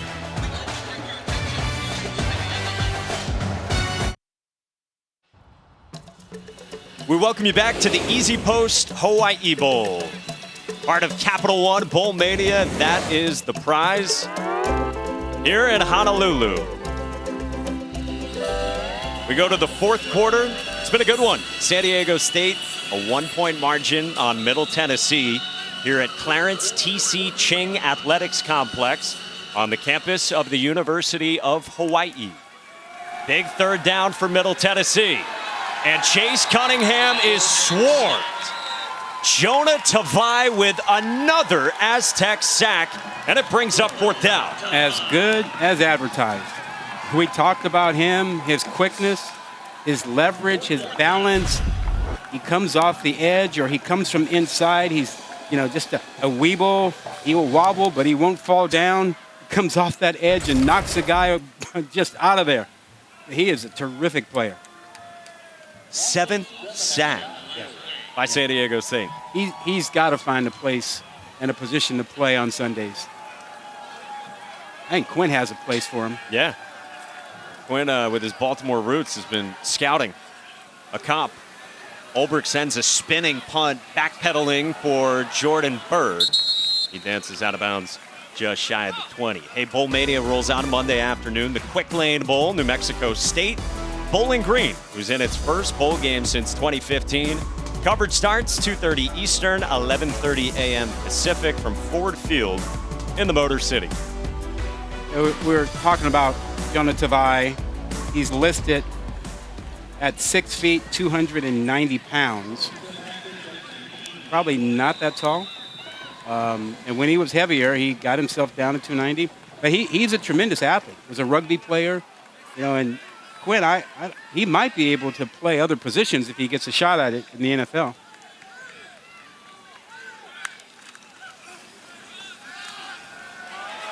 Pass is batted, and did Jordan Ferguson pick it off? He did!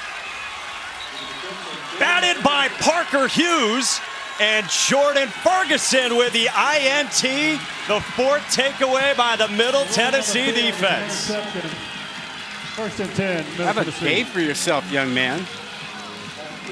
Catch a touchdown pass, get a pick, and just a sack away from being the all-time sack leader. Now, watch the pressure on the right side. That's Dunnigan, and he gets his hands up.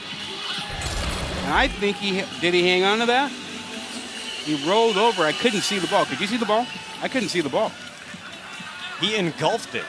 Yeah, and when he rolled over, there's no way to tell, if it hit the ground. He had it. So Ferguson with a good INT. It sets up another short field for Middle Tennessee, and Yusuf Ali goes to work on a swing pass for 9 yards. Go back to that pick, and even from that angle, blocked out a little bit. I think he had it. Didn't see anything to indicate that it hit the ground. I mean, speaking of guys with prospects for the next level, as Quint was talking about with Jonah Tavai, and say the same about Jordan Ferguson. On 2nd down, it's a slant. Jalen Lane breaks free for a touchdown, and Middle Tennessee's back in front here in the 4th. That's just a playmaker. That is just a playmaker. Just a quick slant, running through a tackle. Chase Cunningham put this ball on the money. Just watch. Quick slant, run through the tackle. Great speed. And they're going to go for 2 here. Yeah. 4th quarter, fair to go for 2. It's the coaches who do it in the 1st quarter early on who run the risk of finding out they have a problem in the 4th quarter. This makes sense here. 12 in white. DJ Riles is a backup quarterback. They could try something tricky with him, trying to throw it. They fake the reverse to him, and Peason gets stood up by Keyshawn Banks. So it stays at a 5-point game with Middle Tennessee going for the 2-point conversion after this brilliance. Just a tremendous play, great individual effort. Is there more in store? You betcha. We've had a great one so far.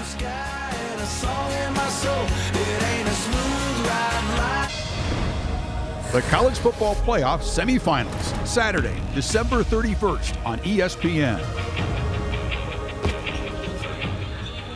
Very glad to stay up late with you tonight on Christmas Eve. It has been a fun Easy Post Hawaii Bowl And Jalen Lane with the touchdown has Middle Tennessee in front. They have scored 16 points off of San Diego State turnovers. The Aztecs have coughed it up 3 times on the first play of a drive. Their other turnover on the second play of a drive. And how about Jordan Ferguson and all he has done? You know, what a day he's had. Touchdown catch. He's got a pick. The thing he's expected to do, which hasn't happened yet, is get a sack. And if he gets the sack, he'll be the all-time sack leader at Middle Tennessee. How about the trifecta that he's sitting on? Beautiful route, beautiful catch, got that. And then he shows you his hands again on this tip drill. One more big play for him. Can he get a sack? What do you call that? Receiving touchdown, interception, and a sack from a defensive lineman. What a big hit in the backfield there by Christian Dixon.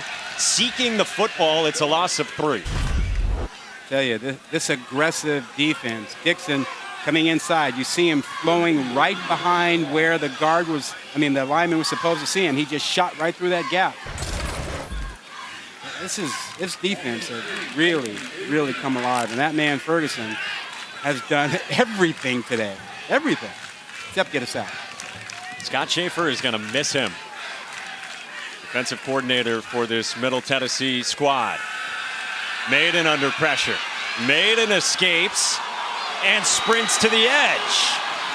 How did Jalen Maiden do that and get away from the pressure of Middle Tennessee for 21 yards? Well, you see why he was a 4-star recruit coming out of high school. Athletic, big, 6'3", 220 and change, and great speed. You're not going to bring him down by just grabbing his shoulder pad. If you're just joining us, Jalen Maiden, we told you throughout the first half, but it bears repeating. Through the first 5 games of the season was playing safety. And really in 5 years of college, had hardly played quarterback in meaningful snaps. But he has engineered a second half of the season turnaround for San Diego State to get them here as he fires incomplete in the direction of Josh Nicholson. This is his Disney movie. You know, he represents every person, every athlete who's felt like they didn't get a chance and they were being buried on the depth chart, not getting a shot, and he waited it out and then felt like it was never going to happen and switched to safety last spring of 2022. And quarterback was over. And then the chance, the opportunity, because the team needed him to switch back, he did, and he's had a great season. It's unbelievable. They went through Braxton Burmeister and 3 different freshmen before they settled on Maiden. On second down, he sets up the screen for Keenan Christon, who rips off another big one, and Christon is bumped out of bounds by Trey Fluellen, saving a touchdown. 39 yards. Christian was great, but the play is made here. Look how long he held on to that ball and invited the rush in and just dropped the ball over him. His patience, Maiden's patience, made that play. And I thought for a second there, Christian with his speed was gone all the way. How's that for an average? He went for 72 out of the backfield for a touchdown in the first half and nearly had another house call. Transfer from USC. Was the high school California Gatorade Track Athlete of the Year in high school. And as you said, a sprinter for the Trojans as well. Wide open in the flat, it's Matthews, and he could not spin away from Dedrick Stanley for much. Just a yard down to Quinn. See the track speed. When that young man turns his shoulders and gets square and runs down the field, he just accelerates. He looks like he's got track speed. Here we are, though, guys, again in the red zone for the Aztecs. This has been a bugaboo all season. See if they can figure it out here on second and long. What are their options? They've gone a little to the RPO. QB run has been effective in the second half. Tight end Redmond's got a touchdown if he missed our first quarter. Let's see what the answers are. Matthews has 6 catches as well for 79 yards. He starts in the slot. Maiden looks that way and just out of the reach of a diving Jesse Matthews. And it brings up third down for Jalen Mayden and the Aztecs. A rare miss, and he knows it. Matthews ran a tremendous route. And watch what Mayden does. He does a good job looking left and pulling that safety away. And he had room inside and couldn't quite get it in there. A little route, a fake to the corner, and then run it to the post. I like the shot they took there. Yep. Well-run route, like you said, from Jesse Matthews, the veteran. And now Rick Stockstill will take his first timeout. Middle Tennessee. Before third down. We'll take it with him. Timeout. And then right back for a good finish in this fourth quarter in Hawaii.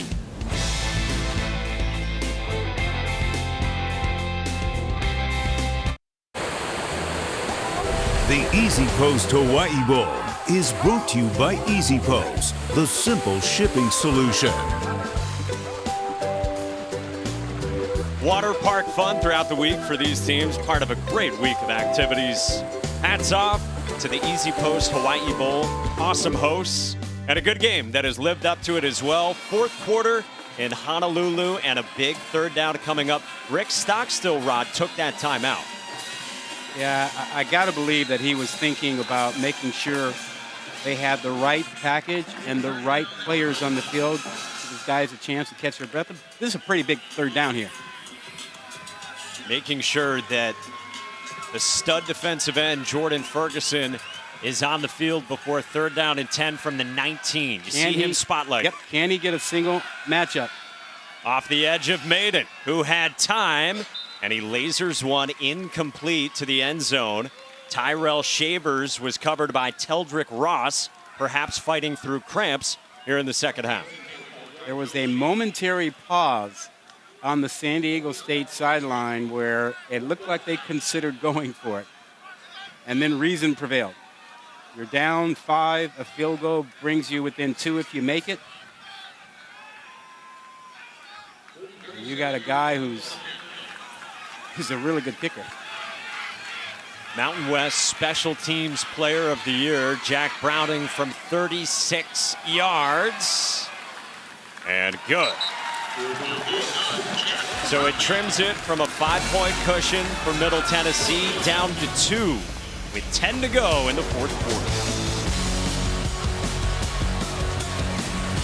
2-point game back at the Easy Post Hawaii Bowl. Glad to spend Christmas Eve with all of you. Hoping you can live vicariously with this weather, this music that Quint loves, and some pretty good defense from San Diego State. 7 sacks, 10 TFLs, a couple takeaways. They're down 2 to Middle Tennessee. Yeah, Middle Tennessee had a great game plan coming in, and then San Diego State wrecked it with their defensive line. Touchback from Jack Browning. Middle Tennessee has great speed on the outside. And you've seen, a lot of that tonight without the big plays coming, but you've seen E.J. England Chisholm and Jalen Lane show it, but they haven't been able to get free because rushing attack has not been there. And since they haven't been able to run the ball, San Diego State's been able to keep a safety over the top to take away the deep throw. So the game plan was sound, just couldn't execute it because the front offensive line has had a rough day. Chase Cunningham, the quarterback, -91 rushing yards with all the pressure he's been under. And he floats one down the sideline for Jalen Lane, the intended target on a first down shot with Dallas Branch in coverage. But I like what they did. They recognized that pressure was coming on first down and that you had single coverage, and they took the shot at it. That's where they have the advantage. They just couldn't convert that. For those of you just tuning in, it's been a good one out here in Honolulu. 2-point lead for Middle Tennessee, who went down early 14-0, but surged back starting in the second quarter. And on second down, they go to Frank Peason on the ground. And again, the front of San Diego State defensively stands tall with Garrett Fountain. Yeah, whether it's Opoko, number 90 in the middle of this, you'll see him come on across, destroy his blocker, and get involved. Also, Garrett Fountain, 39, is in there. He's already had a big play on a fake punt. And Tavai, 66, it's been one defensive lineman after another. And now it sets up 3rd down and 12 after a loss of 2 for Chase Cunningham and the Blue Raiders. He throws on the run to Isaiah Gathings, out of bounds, just shy of the sticks for Gathings. 10 yards, brings up 4th and 2. Oh, and as much as he would want to go for it here, you have to kick it. This is when, Quentin, you and I have been talking about this lately, win probability. You know, if you go for it here, does it really help you, your chances of winning, or does it hurt you? Or is it safer to punt? And they believe it's safer to punt. Coach uses the analytics service, the book. He's old school. Says, you know, what the book says sometimes is not what I agree with. The book doesn't factor in how our defense is playing or how banged up a certain player is or which way the wind is blowing or how warm it is out here right now. It's a touchback from Kyle Ulbrich, 67-yard punt. And San Diego State, after Rick Stockstill punts, takes over down by 2 after they put together their best drive offensively in a long time. Yeah, so you got a little confidence now. We said they needed to get their quarterback, Jalen Maiden, a.k.a. Moose. They needed to get him settled and get his confidence because he had gone from mid-first quarter to late third quarter without really being effective. Yep. And then now you have that recent drive, the confidence is there. And remember, he's the guy. He's the heartbeat. Everybody on this team loves him and follows him. That's what we heard from coaches on both sides of the ball yesterday visiting with this San Diego State program, how he was galvanizing. Throws the short pass to Darius De Los Reyes, who fought for 9 yards, wrapped up by Drew Francis. Now the right tackle, Josh Simmons, lost his helmet, so he's got to head off for a play. You know how unusual that is to find a backup player, a reserve player, as a leader that every position group, both sides of the ball, respects and follows? That's incredibly unusual. Usually you have to be a starter. To do it from a third-string safety to the quarterback leading this team. Jordan Byrd on the ground and no gain. So it's 3rd down now for San Diego State, down to Quinn. Yeah. So when Maiden was made a safety, it wasn't like he was gifted the starting role. He was 4th in the depth chart, and because of injuries from performance, eventually he became a player. In that Week 4 game against Toledo, he had 8 tackles. That was his shining moment. 2 days later, Brady Hoke calls him in his office and says, Jalen, we want you to go back and play quarterback. And what's going on in his mind at that stage? This is a guy who had the dream of being a college quarterback. Suddenly he's got to pivot in different directions. And now here in gorgeous Honolulu, on a rollout, Maiden to the air and complete to Tyrell Shavers for a chunk play into plus territory, wrapped up at the 40 after 31 yards, and Moose delivers. Great decision making. He had a choice. He had a back in the flat to easily pick up the first down, but he chose to take the gamble and go down the field. The more difficult throw, and he got it. Shavers gives them a big gain. Jeff Horton, the offensive coordinator, said to us yesterday, if somebody said they weren't shocked by what Jalen Maiden has done, they'd be lying to you with how he has engineered this turnaround for an Aztecs team that has won 5 of its last 7 to get here to this bowl game. Maiden to the outside with a completion to Jordan Byrd, the running back who is split out wide. Think about what he could be next year. He has never had an offseason where he was the guy and that he got the focused coaching and attention that the other quarterbacks, were getting. That will be him this offseason. Said he never thought he'd be back playing quarterback. He had fully bought into playing safety. Yet here he is, trying to lead his team back in front of Middle Tennessee midway through this 4th.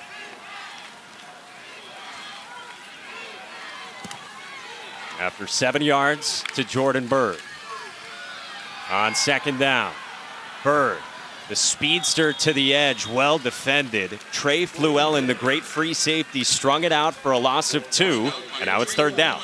Byrd is not the biggest guy, but he runs hard.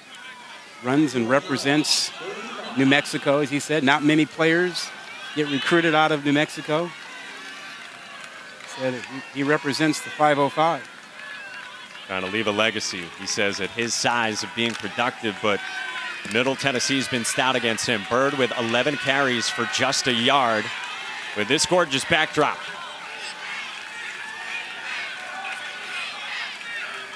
Empty set on third down. Pressure comes, quick throw incomplete.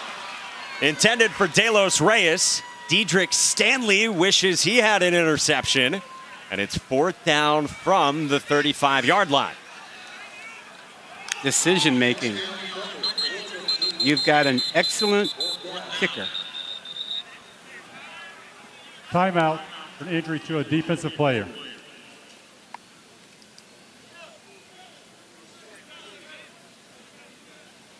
One of the DBs deep downfield, Teldrick Ross. A couple of times now he's been fighting here to stay at full strength in the second half on a hot day. He's been in and out of the lineup. Has had a tremendous day. Certainly has delivered all what we saw on film about his ability to play that corner spot. Has a pick in this game. He was up for the challenge. I think both their corners, before getting banged up, were both playing outstanding. Hey, coming up next, we will get you to Sports Center with Zubin and Arda hanging out in the studio with 5:49 here to go. So, Brady Hoke facing a decision. Oh, he's going to punt it? No, they're going to kick this. Yeah, 42, 52-yarder now. 52, 53. 50 plus either way for Jack Browning, who has made from 39 and 36. He has missed from 43. Long this season is 50 yards back in September. And Browning on its way and good. Jack Browning all sorts of fired up. Puts the Aztecs in front here in the fourth. Special Teams Player of the Year in the Mountain West Conference, right? Making Brady Hoke look very wise here in Honolulu.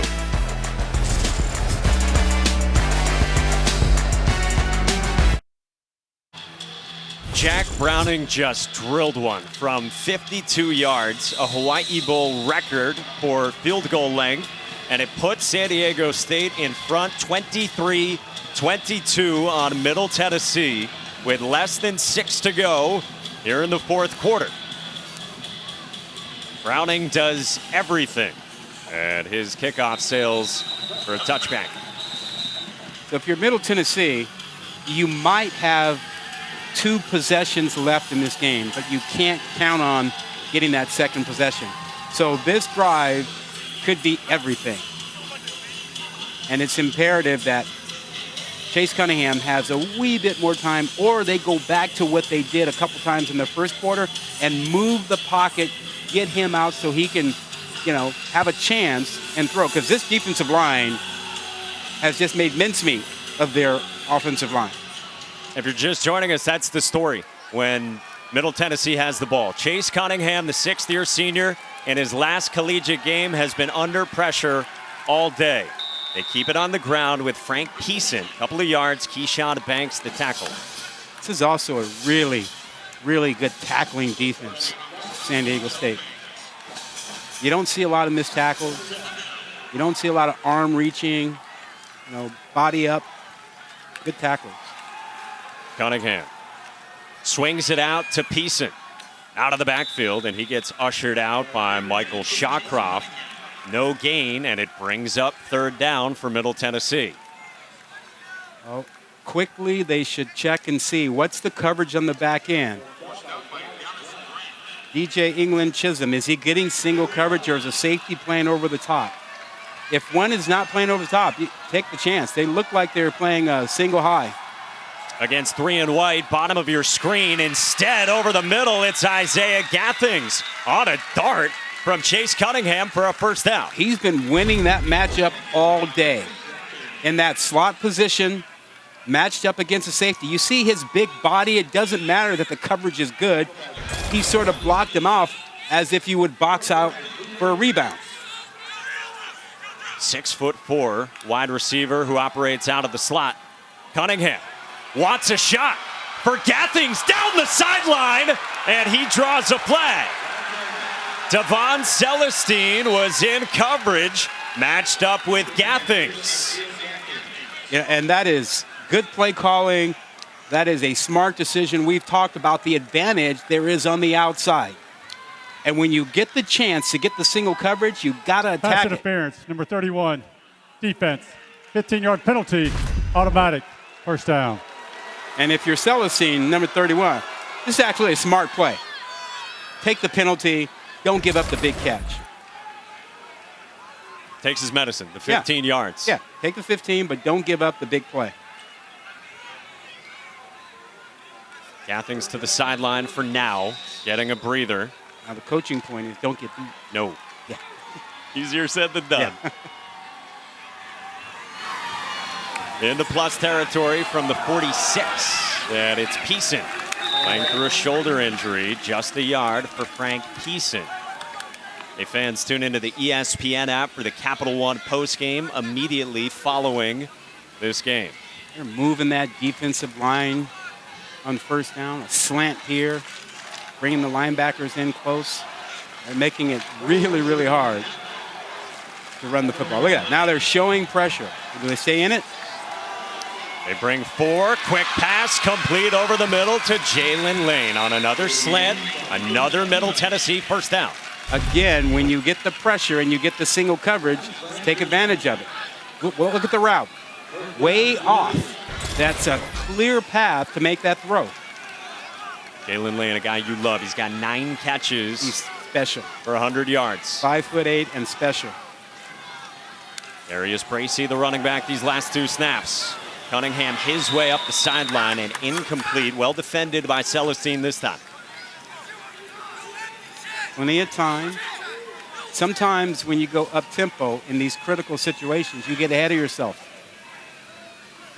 Relax. They've got plenty of time. You said at the start of this drive, you got to operate. If you're Rick Stockstill, like this is the only time you're getting the football.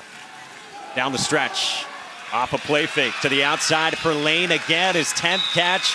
And Jalen Lane with a first down. He has been busy. It's 11 more yards. The respect for his speed is immense. These corners are laying off and giving that free access, giving that easy throw. Down to Quint. Well, once they're in field goal range right now, Coach Stockstill just walked by me, so eat some clock, eat some clock.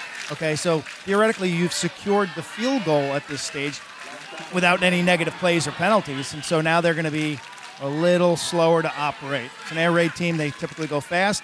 You're going to see them go slow here the rest of the way. And Brady Hoke should be watching the clock to make sure he preserves time, too. Peason soaking some seconds. Keyshawn Banks, the tackle. I would wait to see what happens after the second down play. I would use my first timeout after that play to think in terms of preserving time when I get the ball back. I wouldn't let them just eat up all the clock. 3 remaining for Brady Hoke and San Diego State. And now they're going to take the timeout with, what, 14, 13 seconds left on the play clock. First of the half. Yeah. 30 seconds. You know, if you're going to call it, they could have called it 14, 15 seconds ago. Yeah. I thought they were going to wait till after the next play. So instead, Brady Hoke uses his first one right there. 2:20 to go. San Diego State up by 1 with Middle Tennessee driving.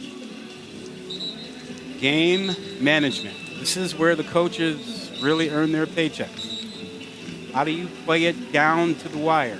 How do you preserve time on the clock? What are the best plays that you save? Now, every coach, on offensive side, defensive side, they save something for the fourth quarter they have not shown. And for the defense, it's a special blitz that you know will work for you. For the offense, it's a play here or there, play in the red zone that you know if you get the right formation is a winner for you. So both teams have an ace that they're sitting on. We'll see who plays it. On second down, Cunningham hands it off again. Frank Peason is wrapped up for no gain by the Honolulu native Cedric Lakalaka and Michael Shawcroft. A couple of guys playing in their last collegiate games. And Brady Hoke takes a second timeout, one left ahead of third down. He likes his chances of operating, with 2 minutes to go or with one timeout. Good for him. And remember, we've said from the very beginning, the career and the journey of Jalen Mayden has been like a Disney movie. And of course, this is likely to come down to him having the ball with the game on the line. Why would it go any other way at this point? Hey, coming up next, SportsCenter, Zubin Mehenti, Arda Ocal, star-studded group hanging out in the studio. Flip side of it, we've talked a lot about Jalen Mayden. Chase Cunningham, sixth-year senior, started as a walk-on. Torn ACL last year. Once he finally got a chance to be the starting quarterback, he had to come from being the number 2 last year to being the starter, then the ACL. Now he's back driving Middle Tennessee here. They keep it on the ground again with Peason, and Caden McDonald wrapped him up. So they do take the security of that field goal, and Brady Hoke uses his third timeout. The reasoning has to be, one, okay, we want to make them burn that last timeout, and two, you've seen enough sacks already. Yep. You do a pass, drop back here, or even the quick game, you might knock yourself into a tougher field goal. So I get why they ran it there. Makes sense. Middle Tennessee's kicker, Zeke Rankin, coming into today, hadn't made from longer than 35 yards all season. Yet, in the first half, he made from 44. He made from 49. He's also hit from 26. He did miss once from 42, but they are content to trot him out here with just over 2 minutes left in this fourth quarter. I just like the way he's walked on the field. I mean, he's had that swagger going out on the field, so. Nervous moments for Rick Stockstill. Zeke Rankin from 37 for the lead on its way, and good. He's got that swagger. There was never any doubt from the way he walked on that field. He knew he had this. And guess what? The Disney movie continues. San Diego State will have a possession after this one was drilled and put his Blue Raiders up.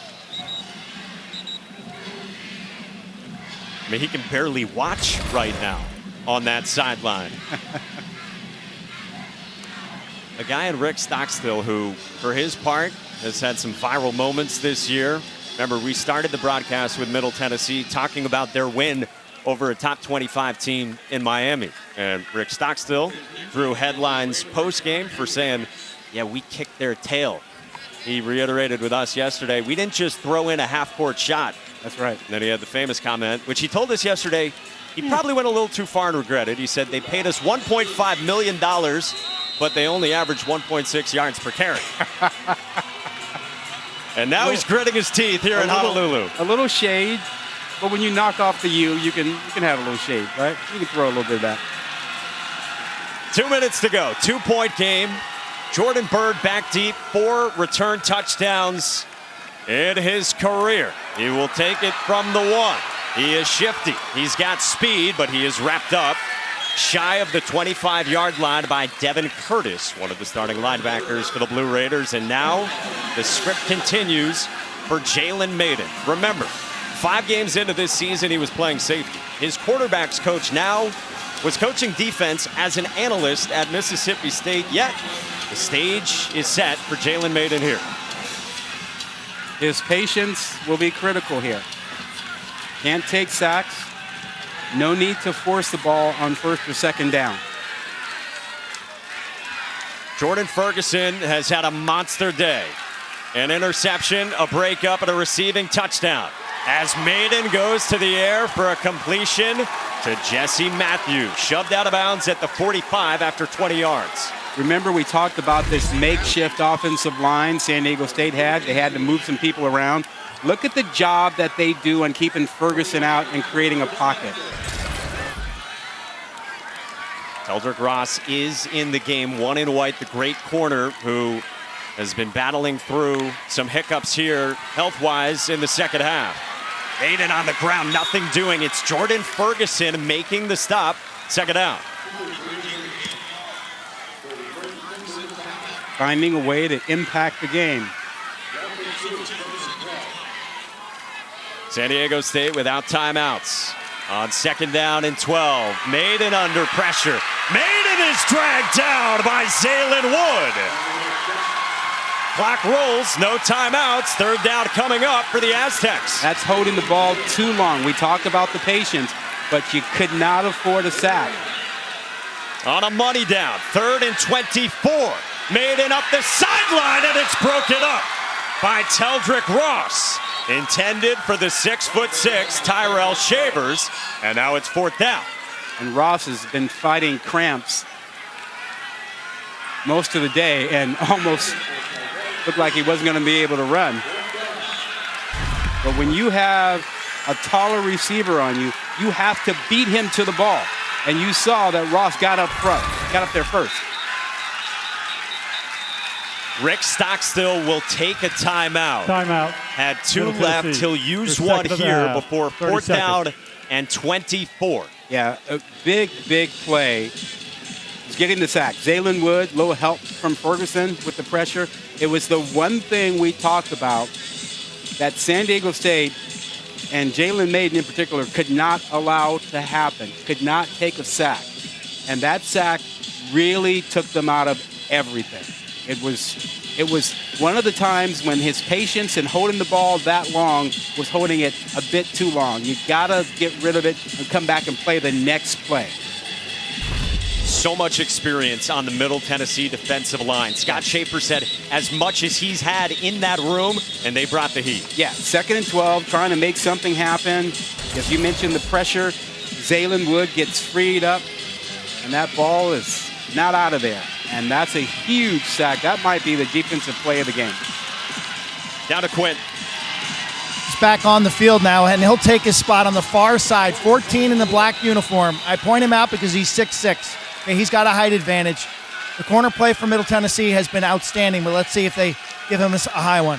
Had just gone off after the incompletion. Back in. It's Maiden across the middle on a lateral that's bobbled, bouncing around, and Middle Tennessee trying to put this on ice. Teldrick Ross comes up with it, and Middle Tennessee can salt it away.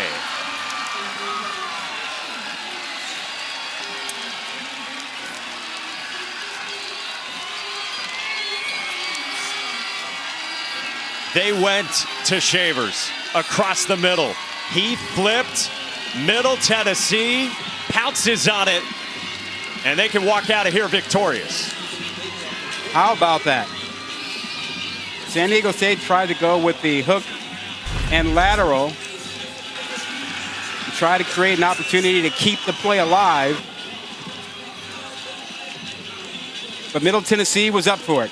And that man, Ferguson, in the mix, while we saw Ross come up with the ball, and as well as San Diego State played, and particularly on defense, got to give a lot of credit to what the Middle Tennessee defense did. They were outstanding as well.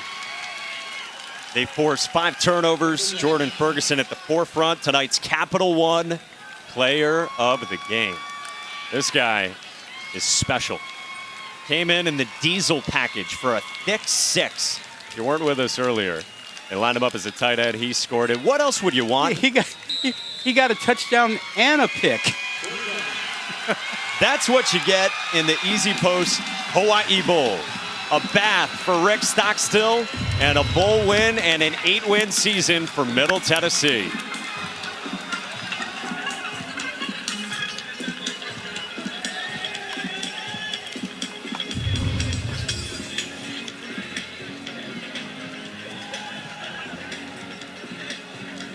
They went down 14-0 early on, and that is the look of a hard-earned victory for Middle Tennessee. They were on the verge of being blown out by San Diego State, but found a way to hang into the game. Want to thank the great men and women of our crew working on the holidays. They were outstanding. Led by our producer, Eric Posman, director, Charlie Reynolds, and the whole gang. For Quint Kesnick, Rod Gilmore, Mike Monaco saying so long. Remember, on the ESPN app, Capital One post-game coverage. But coming up next, it's SportsCenter. We say so long from Hawaii.